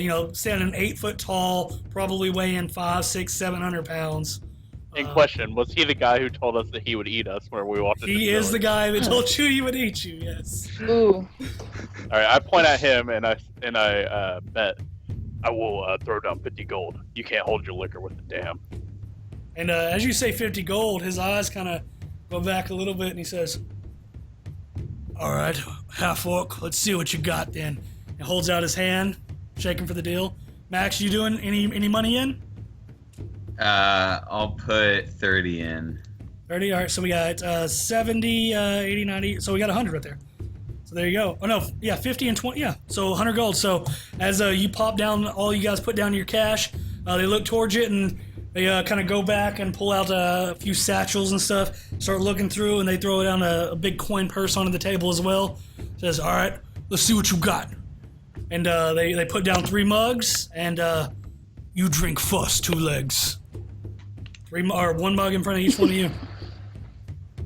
Pound it. All right, throw it back. All right, I need all of you. Well, that's the first one, so yeah, you throw it back the first one, no big deal. Max, you've already been drinking a little bit tonight, so I will say that might hinder you later on. But you throw them back, no problem. They're not really impressed. Anybody can have one. Anybody can have 1 mug. So they pour themselves one, and then they pour themselves a second, and they both throw back 2 at the same time. And then they put them back down, and they kind of laugh and pour another one for you guys, and you guys throw them back. Yep. All right, Yep. this is Throw where we're gonna back. get in. We're gonna get into Go on. Constitution saving throw. They poured us 1 each. They Or poured you 2? 1 each. All right, yeah, throw it back. All right, so you all throw them back. Constitution saving throws from everybody, including. I would them. like to say that what is it called? Amara is now starting to come over to see you guys. Natural Like, 20. All right, so Amar's walking up, watching the spectacle. 18. she's like cheering. Max. 6. 6. Max, as you throw back yours, you get about halfway through it and just really struggling to hold it down. And as you do, you just begin to vomit all over the floor or all over the ground right next to you. And they start laughing and says, "Well, that's 1 down for you, 2 legs. Let's see what you 2 can handle." Once again, they pour themselves 2. Throw 2 back. They're going to make a Constitution saving throw. I'm gonna pat you on the back and just say you tried your best. They roll a Even natural. Even worse than the fucking centaur taunting him. Oh, They roll a natural 18 on their roll, and they have a +6 to, or not +6, a +3 to Constitution. So that's 21. So they all hold theirs, and then they pour another one for you guys. Back to Hagen and Thodak. I'm going to use sleight of hand and throw it over my shoulder like I did at the... You're playing with money, man. All right. Roll me a sleight of hand. Thodak, Constitution saving throw. That's 18, I think. 18? Hold on, What's their perception? that's 16. 16, I'm sorry. I'm just using, hold on. Perception is +2. What'd you roll? 16. They rolled 11. They didn't see it. So as you just kind of laugh and throw it back, and they're impressed by it. What was your Constitution saving throw? 14. 14. As you throw it back, man, you start. It's a little bit too thick. Like it feels like it's not something that you should be drinking. It's not quite a liquid and not quite a solid, but it starts getting caught into the back of the throat and definitely having a little time struggling it down. So it's like a milkshake? Kind of like a milkshake, but both of you hold it down. And at this point, God. What were you gonna say? Oh, like a milkshake. It's like an alcoholic milkshake. Yeah, dude. It's thick. It's viscous. It's not good. It's like maple syrup. Maple syrup milkshake. It's not good. Yeah. And so as you kind of put yours back down, both holding your own for the most part. Thar'dia looking a little bit weaker. Them as they've been throwing back 2 each. They're looking a little bit perturbed, but they're not backing down. They go 2 each again. They're gonna roll with disadvantage this time. Can I cutting words one of them? You would have to roll a sleight of hand, but I would definitely allow it. A sleight of hand to cutting words. And I'll say they have disadvantage because they are a little tipsy. Can I roll it for him? No, you cannot. Does it use I'm gonna go hand like, thing? Or is it just somatic? I would assume it uses a hand. Can Amara heal us to That's restore not us back? That's No, not gonna Greater restoration, please. Why are you guys I wanna trying to give cheat my, these fucking centaurs? last I'm two just gonna, like, hit inspirations my- to like a rhythm. Just hitting with the tape with the Godless. drum. All right, so you gave inspiration to both of them. So you kind of just pat Yeah. them on the back, a little bit inconspicuous. So both of you guys get inspiration. So it's a D6 you can use on your saving throws. They're going to, they're going to roll with disadvantage here. Disadvantage 8 plus 9, 10, 11. Yeah. So as they throw them back, man, you can see they're starting to struggle a little bit. They're definitely belching up a little bit. One kind of tries to hold it down and getting pretty bad. They're not looking too good over there. They're definitely shaky, kind of getting a little bit. And obviously all of this is taken over the process of a couple of minutes. You guys aren't just throwing them back one by one, but and so next up, you guys once more go ahead and roll it with disadvantage. use the You do have inspiration. inspiration, yes. I'll use the inspiration. Yeah, me too. What was that's it? A a D6? D6 Yeah. for inspiration, yep. Would Hagen have disadvantage since he didn't down that second one? Oh, No, yeah. no, you wouldn't. So whatever your Okay. last or your first roll was. So I rolled 20 with my inspiration. Okay. And what were That's you? 15. Yeah, man. You guys catch your second wind, and you throw them both back, actually taking them this time, and no worse for wear. It goes down real smooth, and you guys are good to go. At this point, they start looking at you guys, definitely wobbling a bit, and they're going to, how about we go down to 1 each, then? And they're going to just pour themselves 1 instead of the 2 they've been throwing back. And they're going to roll with disadvantage again, because they are pretty fucking drunk. That's a 2. Let's see what the next one is. 11. Cool. And as they throw those back, they were a little bit ahead of you guys as they were taking 2 for the first 3 rounds. And all 3 of them kind of hold and then just begin to just completely puke onto the ground and just, they cannot hold it anymore. And one of the guy that, he doesn't even have a name, his name's Jeff. My name is Jeff. And I just wanted to say you guys can really hold your liquor. So, good on you 2 legs. And he kind of holds out a hand. He kind of stumbles and knocks the table over. The ale spills all over onto the ground. And I he's say, just laying "Hey, there laughing. Devil or nothing. And as you said, he kind of just hits the ground, passing out. He's done, man. You can scoop up your gold off the ground. You guys won 100 gold. So whatever you spent, so 50 gold for you, Thar'dia, you got 50 gold profit.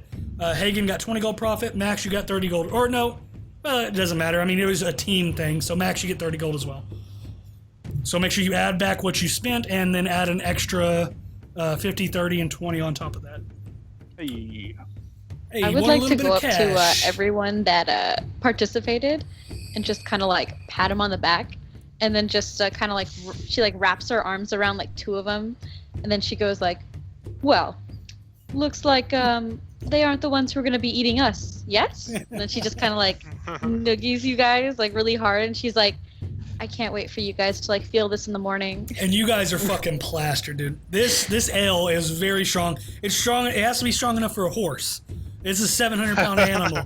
You guys are ripped. You've not We're been this straight up ripped in a drinking like long horse time. tranquilizer. That's Yeah, great. dude, you are ripped. Special K, baby. So, I'm indulging. the festivities are continuing going on. It's probably been 2 or 3 hours at this point. You see a lot of passed out centaurs just laying on the ground, some halfway intense, some halfway not. So, I mean, anything else? You guys calling it a night? Yeah, I'm gonna say, hey, thought this dude offered us this tent. You want to go crash? I know you're exhausted. Yeah, let's do that. Oh, fuck. What? I was supposed to be rolling with disadvantage on that. Is what it is. We didn't think about it. I didn't think about it either. So that's fine. Is it also saving throws, or is it just ability checks? Because those are saving throws. No, right. It's just ability checks right now. Those were saving throws. Those are Constitution saving throw. Oh, okay. So it wouldn't have mattered anyway. All right, so you two go to crash. Is everyone else? I'm just assuming crash and find some empty tents. +4 then. Lee doesn't even bother with the tent. Just sleeping out by the fires. I'm going to stumble my way over to the stable and go curl up in Gestalt's area. Right. There's not really a stable, more of a hitching post. But it's not even a hitching post, it's a tree. So, but they do have them tied off with ropes, but yeah, there's a little bit of hay there that you can lay on, sure. Why not? I'm going to use my bedroll. Oh, okay, yeah, no problem. So you pop out the bedroll, and everyone going to sleep for the night then. Very drunk, gonna be very hungover in the morning, I guarantee it. And so as you all start drifting off into sleep, you all become unconscious and, whoops, wrong music, and wake up the next morning if I can fix my music. There we go. That's too low. So not that one, this one. So you all wake up the next morning and, the fires that were around, the two pyres especially, all burnt down. There's nothing but embers and smoke left, really.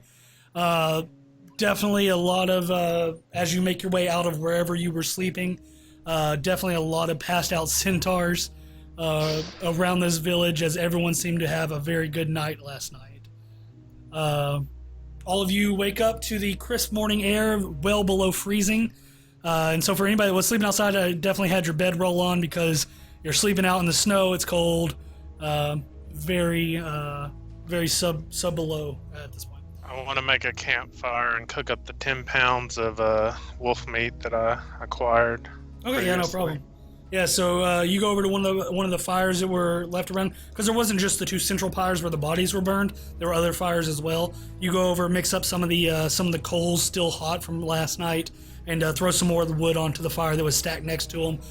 It takes you a couple minutes, but you get a nice little fire going, and you begin to cook up that meat.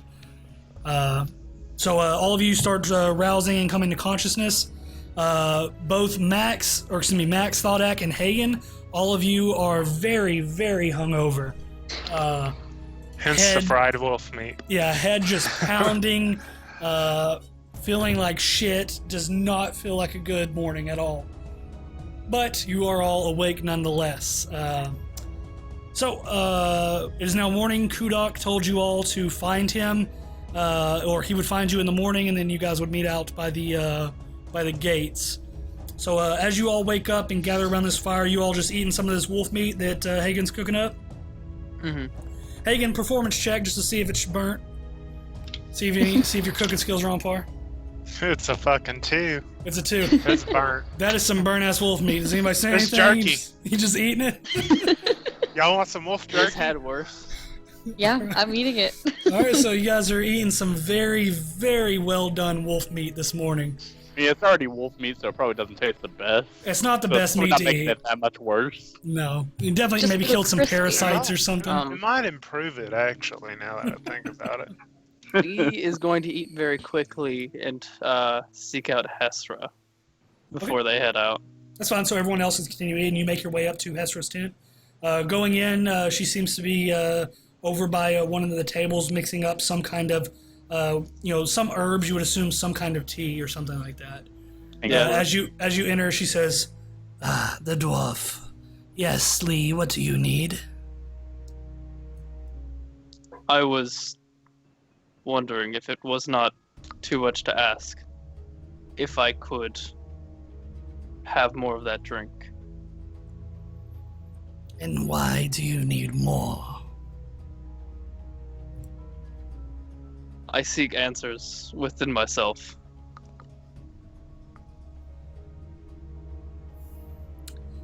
I do not have any brewed at the moment, but I could brew some and give it to you for your travels. I would be very grateful. Very well. Give me a few minutes and I will have it ready.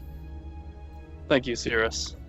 And so she goes and starts grabbing some of the roots and herbs that she used last time to make the concoction, and starts cooking that up. Takes her probably about 15 or 20 minutes or so until she has a batch ready, and then she pours it into a hollowed out horn of sorts. You don't know what kind of horn it might have been, maybe a bull horn or something like that.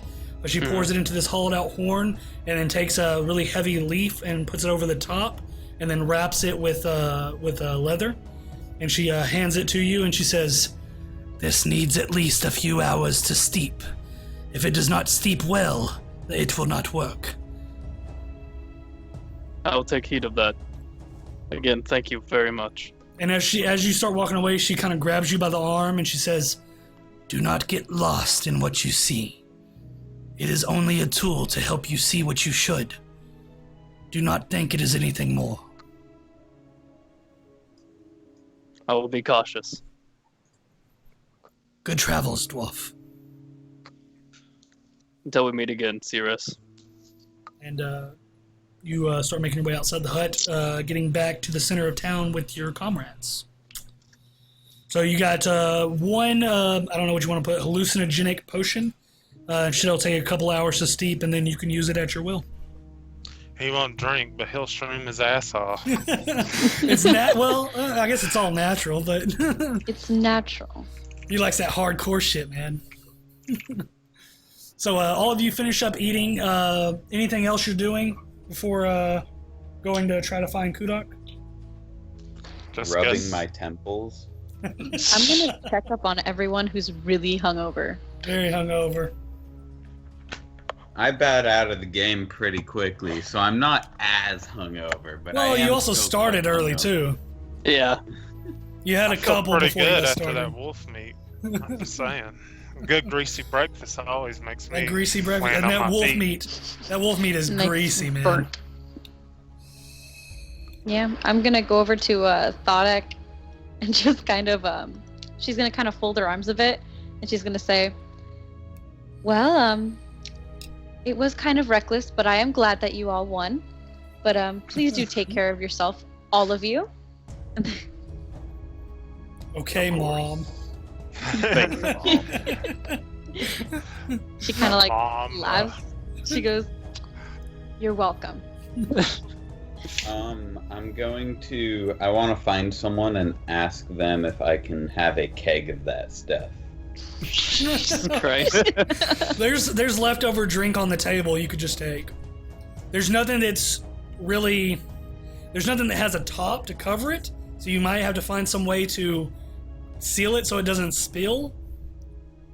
In that case, Hagen takes a hair of the dog that bit him and drinks the drink right now. Okay. You throw it back. Go ahead and make me a Constitution saving throw then. You're already hungover. You ate some burnt ass wolf meat. That's my constitution. You already yakking this morning? Mhm. Top left hand corner, Constitution saving throw. 20. Yeah, man, no problem. Throw it back, and honestly, you seem to build some little bit of a tolerance to it as from last night. Doesn't seem to hit nearly as hard, and it might just be that it's been left out a little bit as well. However, strangely, it doesn't seem. It seems like the alcohol content's definitely high enough to where it's not freezing, so it's still in the same liquid state that it was last night. Still kind of just a heavy kind of molasses or syrup or something like that. But yeah, you throw it back, no problem. So you're good to go. So Bit Max, of the hair of the dog that bit you. Yeah. Max, are you just trying to find some way to seal one of those? Yeah, I want to find one of the larger vases that's most full, Right. and find a way to seal it up. Yeah, that's fine. So we'll say, you could just find a piece of leather or something like that laying around, and you kind of put it over the top and just take a little bit of your cord or whatever and wrap it around and tie it on top so it doesn't spill. And thankfully, we always keep a roll of saran wrap in the bag of holding. Yeah. Yeah. And so I was gonna say you can put it in the bag of holding and it'd probably be fine in there. Cool. So you got one. I don't know. It'd probably be equivalent to like 1.5 to 2 gallons worth of that ale. So quite a bit of it. At least a few glasses for everybody. And so as you're all kind of sitting around this fire, finishing off your breakfast, you can see Kudok walking up towards all of you. He looks towards your group and he says, "Well, I hope you all slept well last night. Because it's going to take us somewhere around 3 to 4 hours journey to get to the Great Bear itself. Once we arrive, I will be leaving you all to your journey there. I'll be making my way back here as we cannot afford to have any of our warriors away from the village for too long. You saw the forces that the werewolves brought. They could do it again." Of course. Understandable. And he looks towards all of you and he says, "Also, just some advice. Or not even advice, just a little bit that we might be able to help you out. If you would like, see that you did bring horses as we have been taking care of them. Going into the mountains is not an easy trek for a horse. It'll not be easy for them to get their way up there. If you want, you can leave them here and we will watch over them and keep them fed until you journey back. It is your choice. Just wanted you to know that the mountains are dangerous and a horse makes them that much worse." Well, I don't want to danger my horse. So are you suggesting we go on foot? I would say it would probably be an easier journey for you and for the beast. They could stay here, we can keep them fed, and you would not have the problem of a horse slipping and falling off the side of a mountain. Some of those treks can be very treacherous and very steep, and I don't know if a horse can make it up there. What do you guys think? I think it'd be better if we left them here. We should leave them. Yeah. That way they're not in any how poor are danger. the graphics of these mountains? What's You that? could just run up the side. God damn it. This is isn't not a Skyrim. Bethesda game. No, you can't do that. It doesn't Damn work. Almost.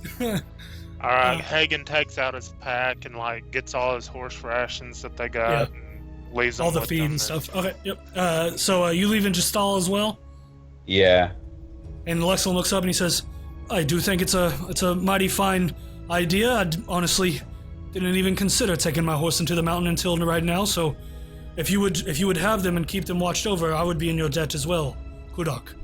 He says, "Oh, no worries. You are all now family within our village. We will watch over them as if they were our own." Thank you for that. Thank you for your help with the werewolves. And he looks over and he says, "Also, Armrock wanted to speak with all of you before you left. He is in his tent. After you see him and you are ready to leave, come and find me at the gates when it's time." We go to Armrock's tent, or I do. Everybody else just making Yeah. their way I'm over. gonna head over. So you all make your way towards Armrock's tent. You can see, while you guys did make a decent amount of headway yesterday before the celebration in repairs of the village, there are still some of the villagers that are fixing up a few different things.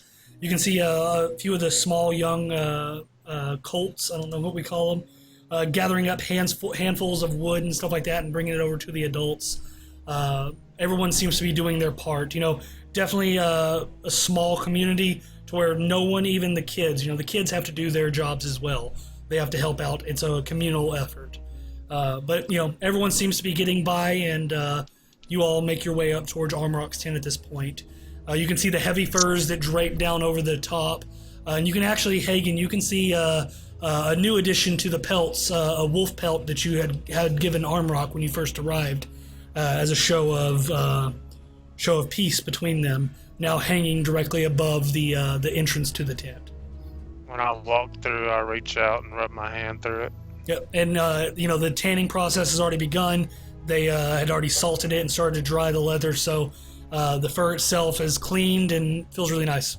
Definitely looks like a prized piece sitting on top of the rest of the furs. Most of the other ones look a little bit older and tattered, to whereas yours, pristine, nice wolf fur, definitely sticks out amongst all the rest.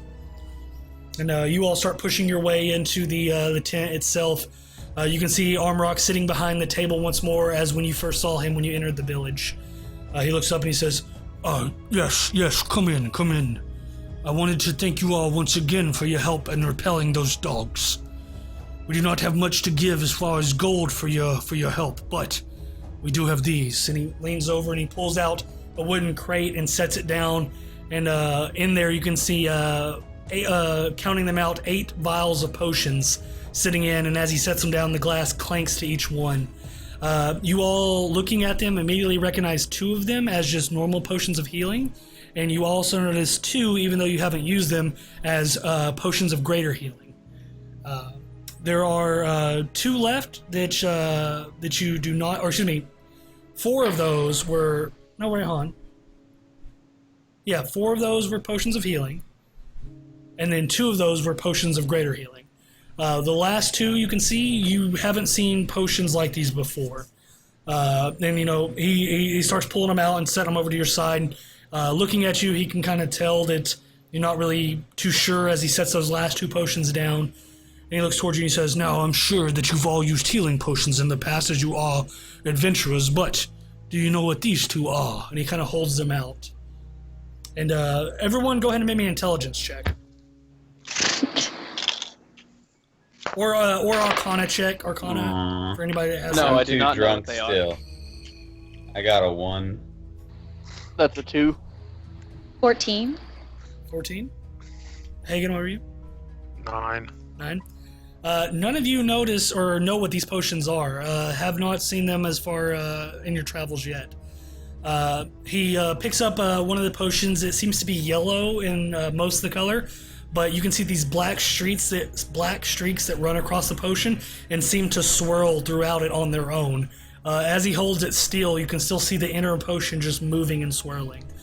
And as he holds it out, he says, "This here is a potion of speed. It'll make you faster and harder to hit, as well as giving you an advantage in combat." And he sets it down on the table, slides it across, and he picks up the other one. He says, "And this one." And as he picks up the potion, you can see it's a clear liquid, and strangely enough, it's a clear liquid, but the liquid itself seems to float on top of the vial. Like, as the cork is pressed into the vial, you can see empty space underneath the liquid itself, with almost an invisible barrier holding the liquid up in the top of the vial. And he says, "This one here is a very rare potion indeed. It is a potion of flying. It does as the name suggests. It allows you to fly for a time. He says, we give you these because we know the mountains can be hard to traverse. While I do not know if you will find the city you seek, Adrilla, in these mountains, I hope that these will at least keep you all safe on your journey." And he slides them all across to your group. Thank you. Thank you. Do we want to keep these in my bag? Yeah, one person should hold them until we decide what to do with them. I'm sure there'll come a time where we'll need to fly somebody up or something. I was going to say, so there are 4 regular potions of healing. So if anyone is low on normal potions of healing, you guys can split those up now. There are 2 potions of greater healing, and then there's a potion of speed and a potion of flying. I have 8 healing pots, so I think I'm good there. I have Jesus. 4, so I'm good. I might take one, yeah. I think I need I some. have none. Yeah, I have none too. Or y'all just want to split them 2-2 then? I mean, for the normals? And there's 2 graders as well if anybody wants to hold on to those, or you can put them in the bag. Because I will say, if you get into where, an option where you would need those in battle, if you have to pull them out of the bag, only Max is going to have access to that. So just keep that in mind. Yeah, Thar'dia, what potions do you have? I have 4 normal healing. How about you take a greater healing, and then Amara can take a greater healing. Okay. Thank And you. then Amara and I'll split the other 2, or the other 4 amongst us. Yeah, so Yeah, 2 sounds each. good.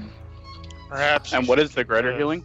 The flying healing on you too, Max. I mean, the flying potion on you too, Max, because you'll probably be the one we need to fly if someone does fly.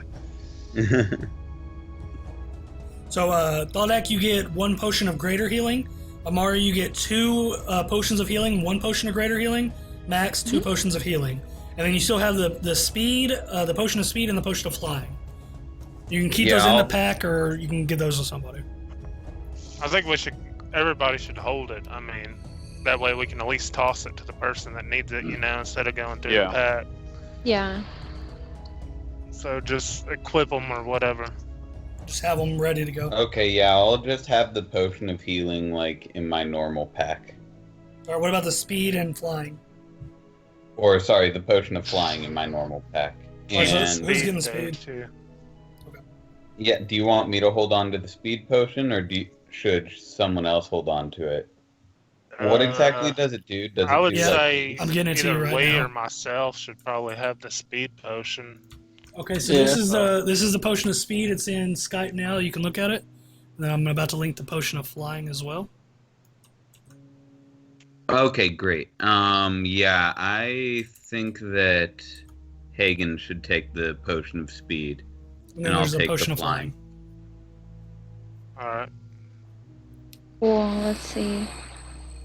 Do you mind if I hold on to the potion of flying for now, and then if anybody needs it, we can just pass it? Go for Is it. that cool? Cool, okay. Alright, so you guys got all that Turn figured up Amara into a literal angel. then? Yes, here I come. You are legit Mercy.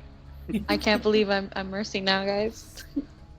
So as you all divvy up these potions and put them in your packs, Armrock looks over the table and he kind of just leans down on it, puts his hands up and he says, "Well, I would like to wish you all the best on your travels. Hopefully Melora brings us all together once more." And gestures for all of you to make your way out. I'm gonna bow before I leave, Yeah, same. just out of respect. And as you Thank do, you, Armrock. "Oh, thank you, Thar'dia, for helping our people, and the rest of you as well." And he crosses, one hand over the heart and leans down and gives you all a bow himself. And you all make your way outside of the hut, outside of Armrock's hut. So you guys find yourself back into the village itself. Snow is actually not come this morning. It seems to still be clear skies, but still very below freezing. The snow on the ground is not melted. Anything else before you guys head to the main gates to meet up with Kudak? Let's go. Yeah. Everybody good? Yeah, I think we're good. All right, so you all start pushing up towards the front gates, passing a few different centaurs, and as you do, they all kind of give a head nod to all of you as showing respect and definitely thanking you all for helping them in the fight against the werewolves. You all push up to the gates, and you can see Kudak standing there, got his bow draped or the bowstring across the chest, and he's got his scimitar down to his side. He looks up towards all of you and says, "Oh, are we ready to leave then?" Yes, I think so. Are there anything we can expect to encounter along the way as far as foes? I mean, as far as beasts, there's many things that roam these mountains. I mean, there's giant bears, there's wolves. As you've seen, there are werewolves as well. Usually, those stay more down in the valleys instead of the mountains themselves. We do not venture into the mountains most of the time, but I have heard rumors of harpies up in the peaks, so definitely keep an eye for them. They are very vicious, even though they might look small in stature. Their claws are very deadly. Keep your distance. Hagen throws up his hood before we set out. So hood pops up, and he looks and he says, "All right then, I guess it is time to leave. We should be at the Great Bear before midday if we leave now." Luxelum kind of chimes in. He says, "Yes, I think it'll be beneficial for us to leave at this point. If we get there by midday, maybe we'll be able to scout around and find the next clue before nightfall." And he says, "It is a possibility. Let us leave." And he turns around and starts walking out of the village.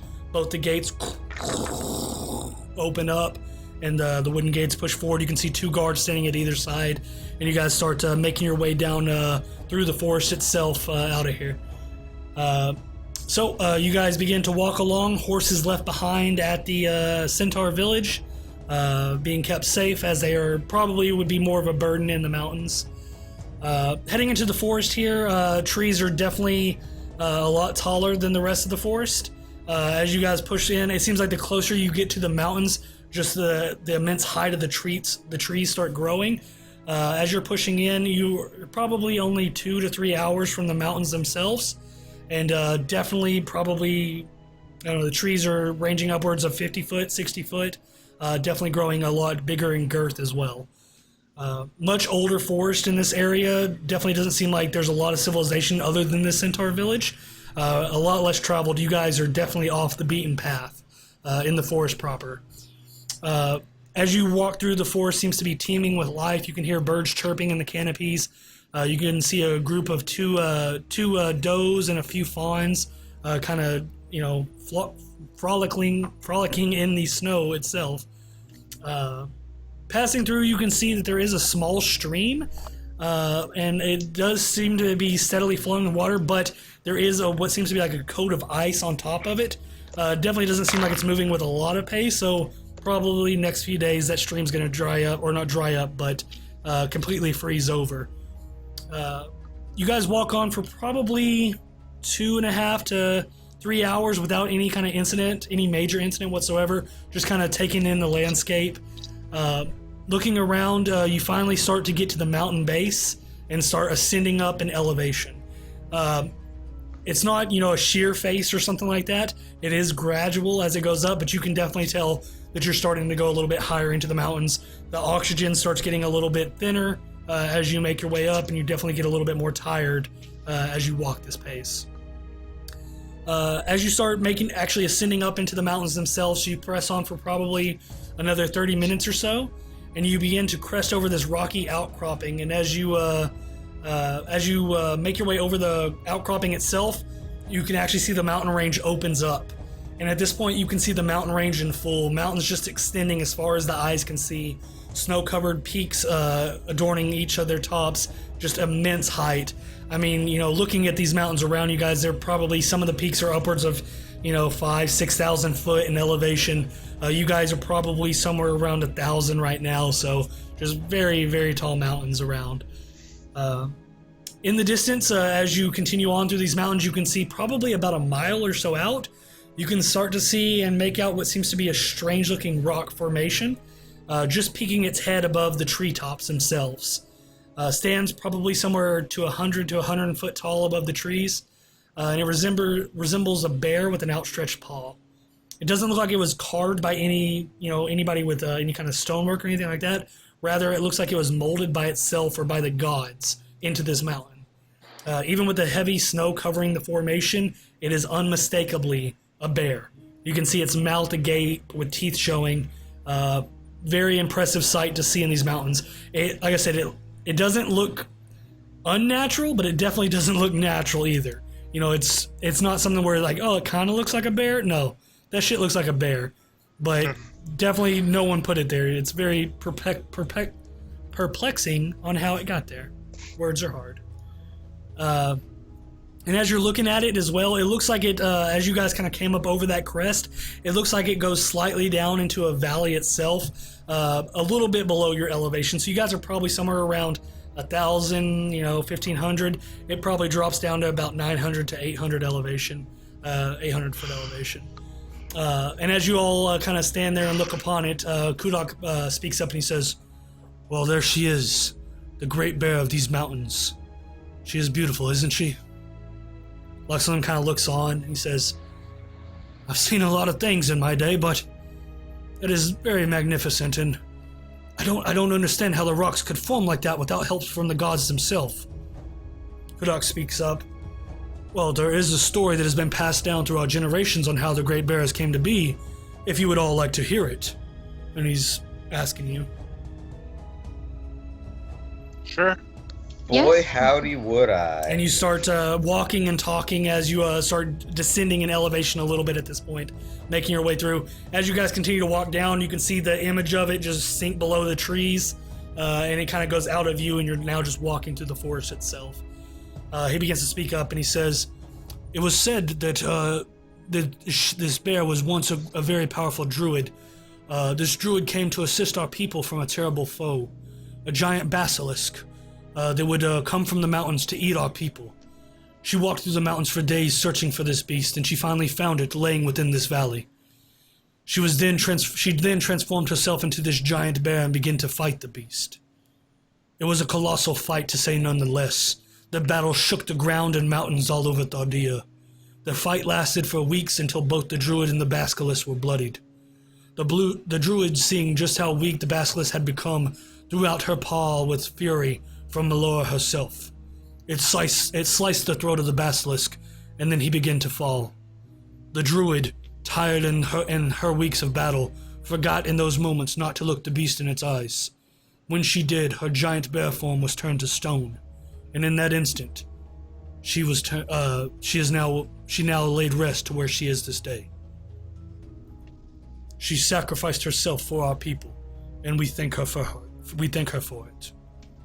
And continues on, and Luxem speaks up and he says, I've never heard of a druid being transformed into a beast that large, but I suppose I don't know how anything else could have made it look like that. It definitely doesn't look like it was carved. So, I guess the stories might be true then. Our people do think so, yes. And you all continue on towards the direction where you saw this formation. Another 15 or 20 minutes pass as it was about a mile away, and you all make your way through the dense forest and you reach the base of this formation itself. Once you get there, you can see that it's even more impressive up close than it was from afar.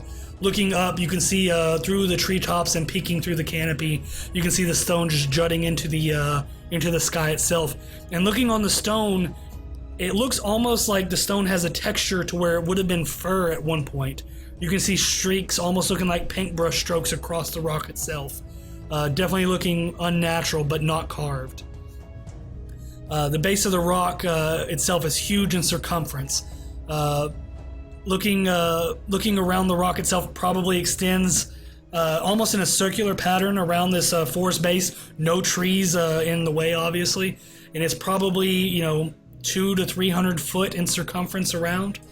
So just a massive rock formation right here at this outcropping at the little foothills of these mountains. Kudok speaks up and he says, "Well, here we are.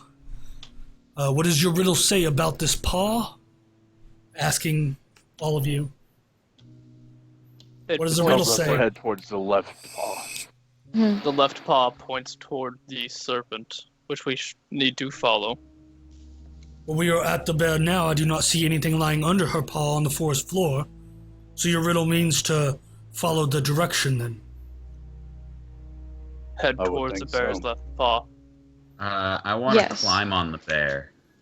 And as you were about, I was going to say, Luxem looks towards the group and he says, "So, who's going to be climbing this to get a better view?" Max, you speak up. Max is already climbing it. Max, you're already, it's not I'm looking already back. getting my climbing gear already. All right, so yeah, you strap on, put on your little spiked shoes, and grab a few of the pittons and hammer, and you're looking to climb this thing, huh? Yep. All right, so I will say you'll get advantage on these rolls since you do have climbing gear, and you are going to start climbing up the back of this bear, huh? Do you want me to throw you up part of the way? No. You can just fuck right off.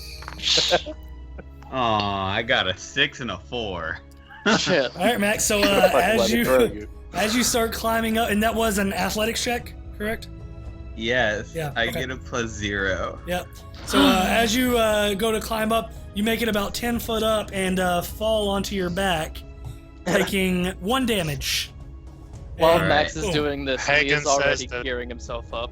Yeah, can I I'll please says to head up? Thar'dia, throw me up, and I start running at him.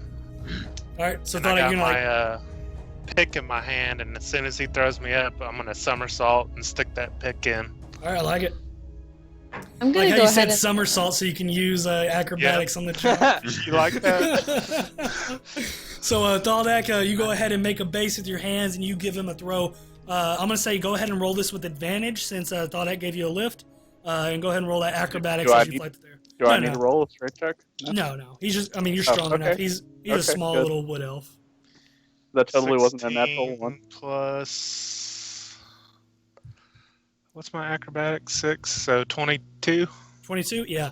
So 22. you fly up about 25 foot with the boost from Thaldak, and you slam your pick in, and it catches hold, and you're now about 25 foot up onto here.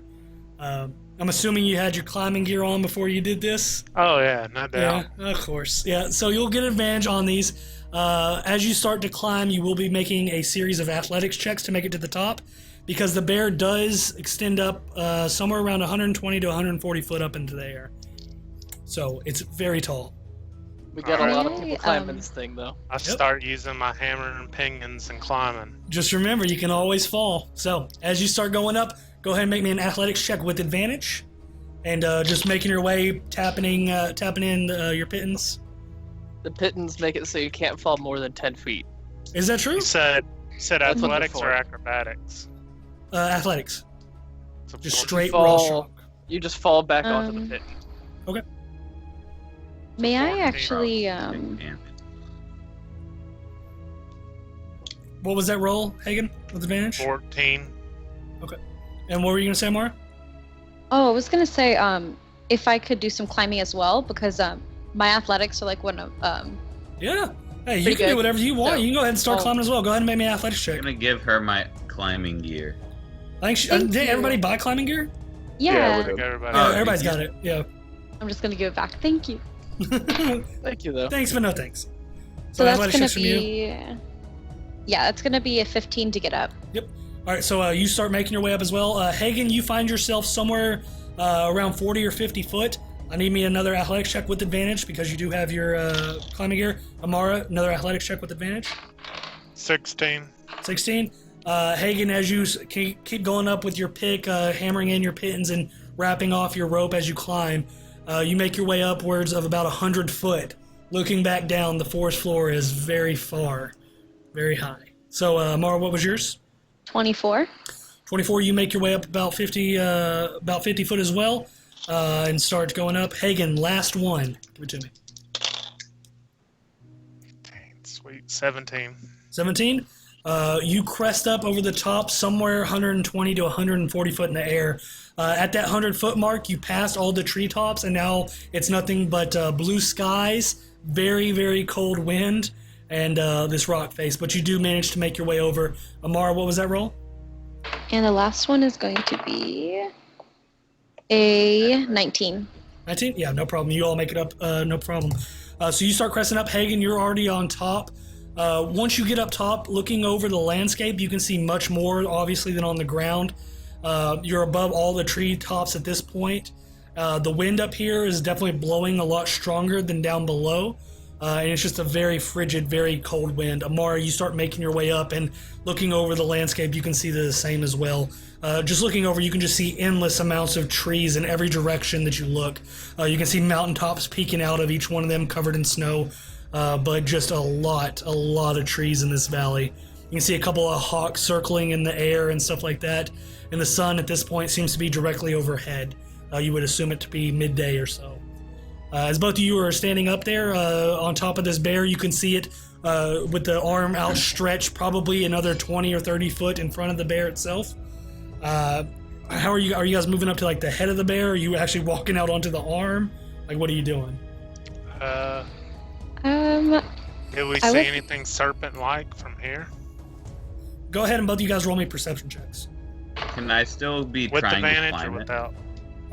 without? Without advantage. No, without advantage. Max, yeah, you can still be climbing up. Go ahead and roll me athletics. I would like to walk out onto the arm a bit. 14. Okay. Yeah, Max, you start making your way up, and we'll say over time you go ahead and start getting up towards the top as well. Just being a little bit slower and a little bit more methodical than the other two. Amara, how far are you walking out on this arm?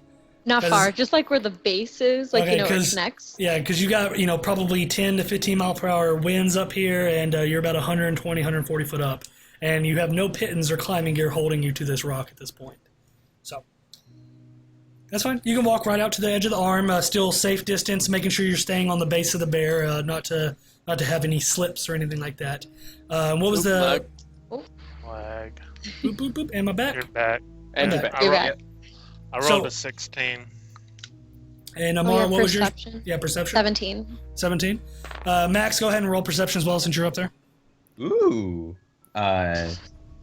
23. Yeah, that'll do it. So all of you actually looking over, I mean, just this immense sea of trees and stuff like that. Far in the distance, you can see a glimmer of sunlight off of water. It looks to be a river that seems to cut through the mountains themselves. Looking out, it's probably a few miles away, but you can just see that sun glimmering off the top of the water. With the rough terrain and just how many trees and the elevation you guys are at, you would probably assume it to be somewhere about a half day's walk or so from here. But you do see a river off in the distance in the direction that the bear paw is pointing. I'm going to go ahead and shout that information down to Is it serpent anybody who shaped? can hear. I mean, it's a river, so it is going to the left and to the right, cutting through the mountains themselves. It's probably somewhere about 7 or 8 miles past this forest of trees, or this forest of trees. Yeah, of course, that's what a forest is. But yeah, I mean, it's going left and right, and from this perspective, it definitely has a serpentine shape. Can they hear us down below if we yell? Yeah, I mean, Fuck no. Let's not it's yell. only 100 Let's- foot. Let's not It's yell. 140 feet with like 15 Well, with mile an hour wind, winds. yeah, I didn't think about I'm the wind. going We can't to get shit. write a note that says what direction the river is and where to start walking, Okay. and then I'm Can't you, going to tie it to an arrow and shoot it down. Can't you use your mind to communicate with them? No, I can't do that anymore. No, I gave up that power. He redacted that. Redacted. I'm going to start rappelling down. All right, that's fine. So No, you start don't moving. rappel down. I'll stay up. Max, you I'll shoot the stay arrow out down there. with the note. Thar'dia, it hits right at your foot. You and Luxlum standing there. You pulling it up. You can read. You can read that there is a river off in the distance of the bear paw. I give him a thumbs up. And Alright, are you guys ready for some fun? Jesus. Yield thumbs up. Oh shit. Nice. Are you gonna let it free fall at all before you do it, or are you just gonna instantly? Oh yeah. Okay. We're getting some free fall. Okay. So how much do you guys trust Max? Max, what's your plan? What do you say to him? Remember all the times I've saved us from falling off of things before? I don't think they do. I think you only did that with the saber tooth with me and Lee. Oh, I did that with Amara. With Amara. no. Yeah, you caught Amara with Yeah, the you tree. just saved me recently. Hagen I just can do dies before he Hagen's says going. anything else.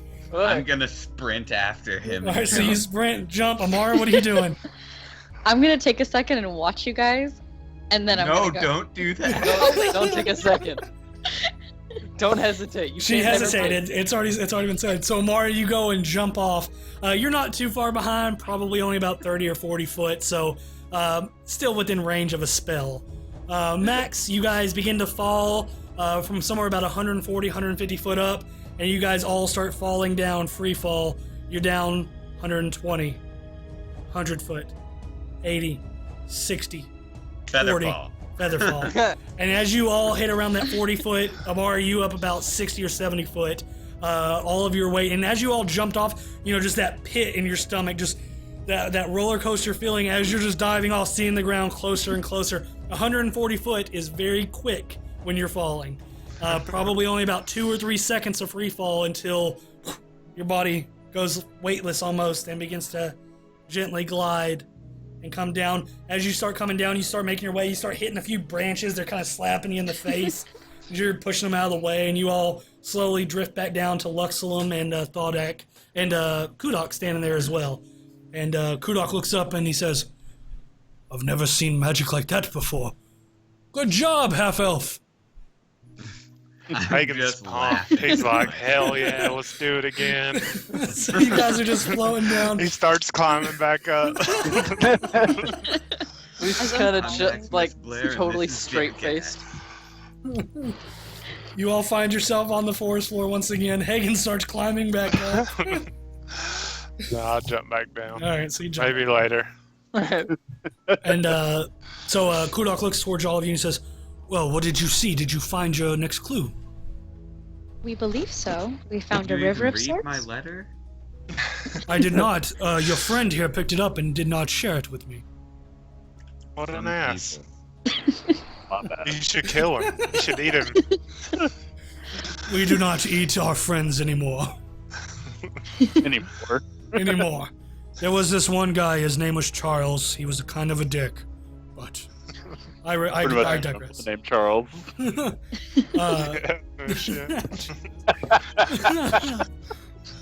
So Kulak, he's like, so what did you find? A river? We found a river of sorts, yes. And what does your clue say about this river? Well, it's something about being snake-like, and a river easily has weighing points. That's very true. I have heard of rivers talked about as serpents before in our lore and mythology, so that might be what you're looking for. It's definitely a place to start, nonetheless. Would you like to accompany us? And as you say that, he looks towards you and says, I would, friends, but this is where my adventure ends for the day. I need to be getting back to the village to help with repairs and defend against any more of these attacks from these beasts. I truly hope that you all find the city of Adrilla. If you do, make sure to come back to our village and let us know. Also, a few parting words for all of you. Don't let what you saw in Hestra's visions weigh on your souls and minds too much. There have been some of our people that have gone mad from her visions. They're only meant as a learning tool, a tool to help you see your fears, mistakes, past troubles, and to overcome them. Nothing more. He looks towards all of you. Thank you. He throws his arm up over his chest and gives you guys a slight bow, and he says, "Safe travel, my friends. May Malora bring us together once more." Safe travels. Safe travels. He bows his head and looks towards all of you and turns around and begins to walk back in the direction you have came from, going towards the village. And you are all left standing here in the Whispering Peaks proper. You guys are probably, as I said, somewhere around 900 to 1,000 elevation. And the way the serpent or the river that you saw was directly in front of the outstretched paw. And looking at it, you probably have another 3 to 4 hours walk, if not 5 hours walk, to get there at this time. 2 foot of snow still covers the ground, and the temperatures are still very below freezing. Goodbye. I'm back. And you're back.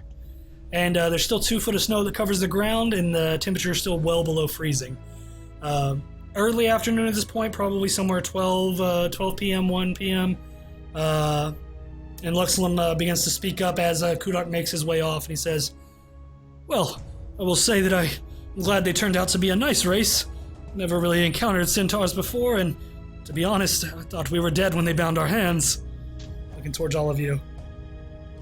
They're old and noble. Hagen Treat them pulls with 2 respect, and daggers they will out do of the his same. pants and says, "I didn't." That's right, you kept your daggers the whole time. I forgot about that. Yeah, you didn't I trust the just shit had out a of bag of holding full of weapons. So, Luxlin kind of chuckles and he says, "Well, it's nice to see that you at least come prepared. I knew I hired you for some reason." And I stick gives... them back in my pants. Okay. Just in your pants, not on your belt or anything. No, not in the belt, not in the pocket, right in the pants. And he looks towards you three that were up on top, and he says, "So this river you saw, how far away did it look to be?" Not too far. How far away did it look to be? About Probably 7 miles. Yeah, 7 miles, half day's travel, something like that, 4 or 5 hours. Mhm. And Yes, easily. he looks and he says, "Well, I would assume that the river is the serpent that the tablet is talking about, metaphorically, of course. I guess we shall press on in that direction then. Might be able to make it to the river just after sundown if we leave now. Does anybody else need anything? Do we need to rest up? Or are we just going to set out from here?" I think we might as well set out. We all had a We should long head rest. for the river. We should head for the river, yes. All right. Now, just in case this does get it all literal, does anyone know weaknesses of large snakes? It's so, precise. I hear if you cut their head off, they die. If Usually you a good stab thing. them, I think they grow weaker. Just like anything else, they bleed. You guys are useless for combat planning. Don't get bit. So looking into the forest now, the dense forest in the direction of the river, our mighty heroes press on into their journey. But that is where we will leave it tonight, and we will pick back up there next week. Yay! So Maybe. maybe I'm right. I am gonna write. Stop it. I still have more planned. You guys didn't finish what I had, so fuck off. I still got stuff in the back. So you guys are heading off towards this river and hopefully finding the next clue after that. So we did, I have figured out what it is since we've been doing the pre-stream where we have the 10-minute countdown. I start the stream before, and then I just switch the scene, and I forget to hit record when I switch the scene. That makes sense. I need to start everything at the beginning. So that's what I'm gonna start doing. So we did miss about 45 minutes. There was a little bit of RP at the start. You guys didn't, for the people watching the VOD, you didn't miss much. Just them talking about going to a ceremony. No, that was after. So yeah. We still got all that. The beginning was basically just mostly combat. combat. It was mostly combat. So it was just about 40 minutes of combat. You guys missed some dice rolling and stuff like that, but our heroes came out no worse for harm. So there you go. It all You worked. missed my epicness. Yes, Hagen did throw some amazing blows at a few of them, critting very hard, as did Thar'dia. I think we might have had Thar'dia on video, but even still. A lot of really big hits being thrown out there. But that is where we are going to leave it tonight. Hopefully we will be back next week. As long as nothing comes up, be back next week, Friday, 8 p.m. to 11 p.m. Central Time.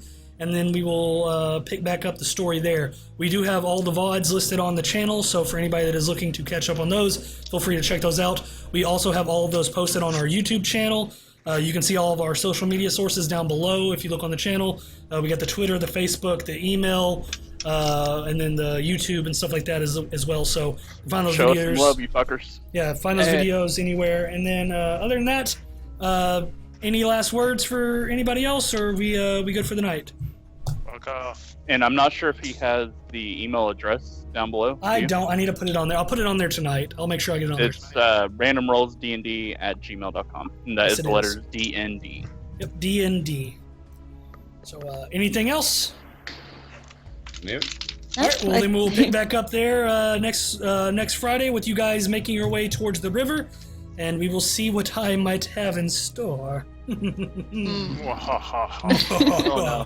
Oh no. It's probably going to be some beast with not enough hit points because you guys natural 20 all the time, so whatever. Cool. I'm not Crit salty. a lot for some reason. I'm not salty, you're salty. That's what I'm saying. So, other than that, we will catch you guys next Friday, and we'll see you then. So, everyone say goodnight, and we'll be off. Good night. Good night. Till next See you time. later, fuckers. Bye. And we're gone. Maybe.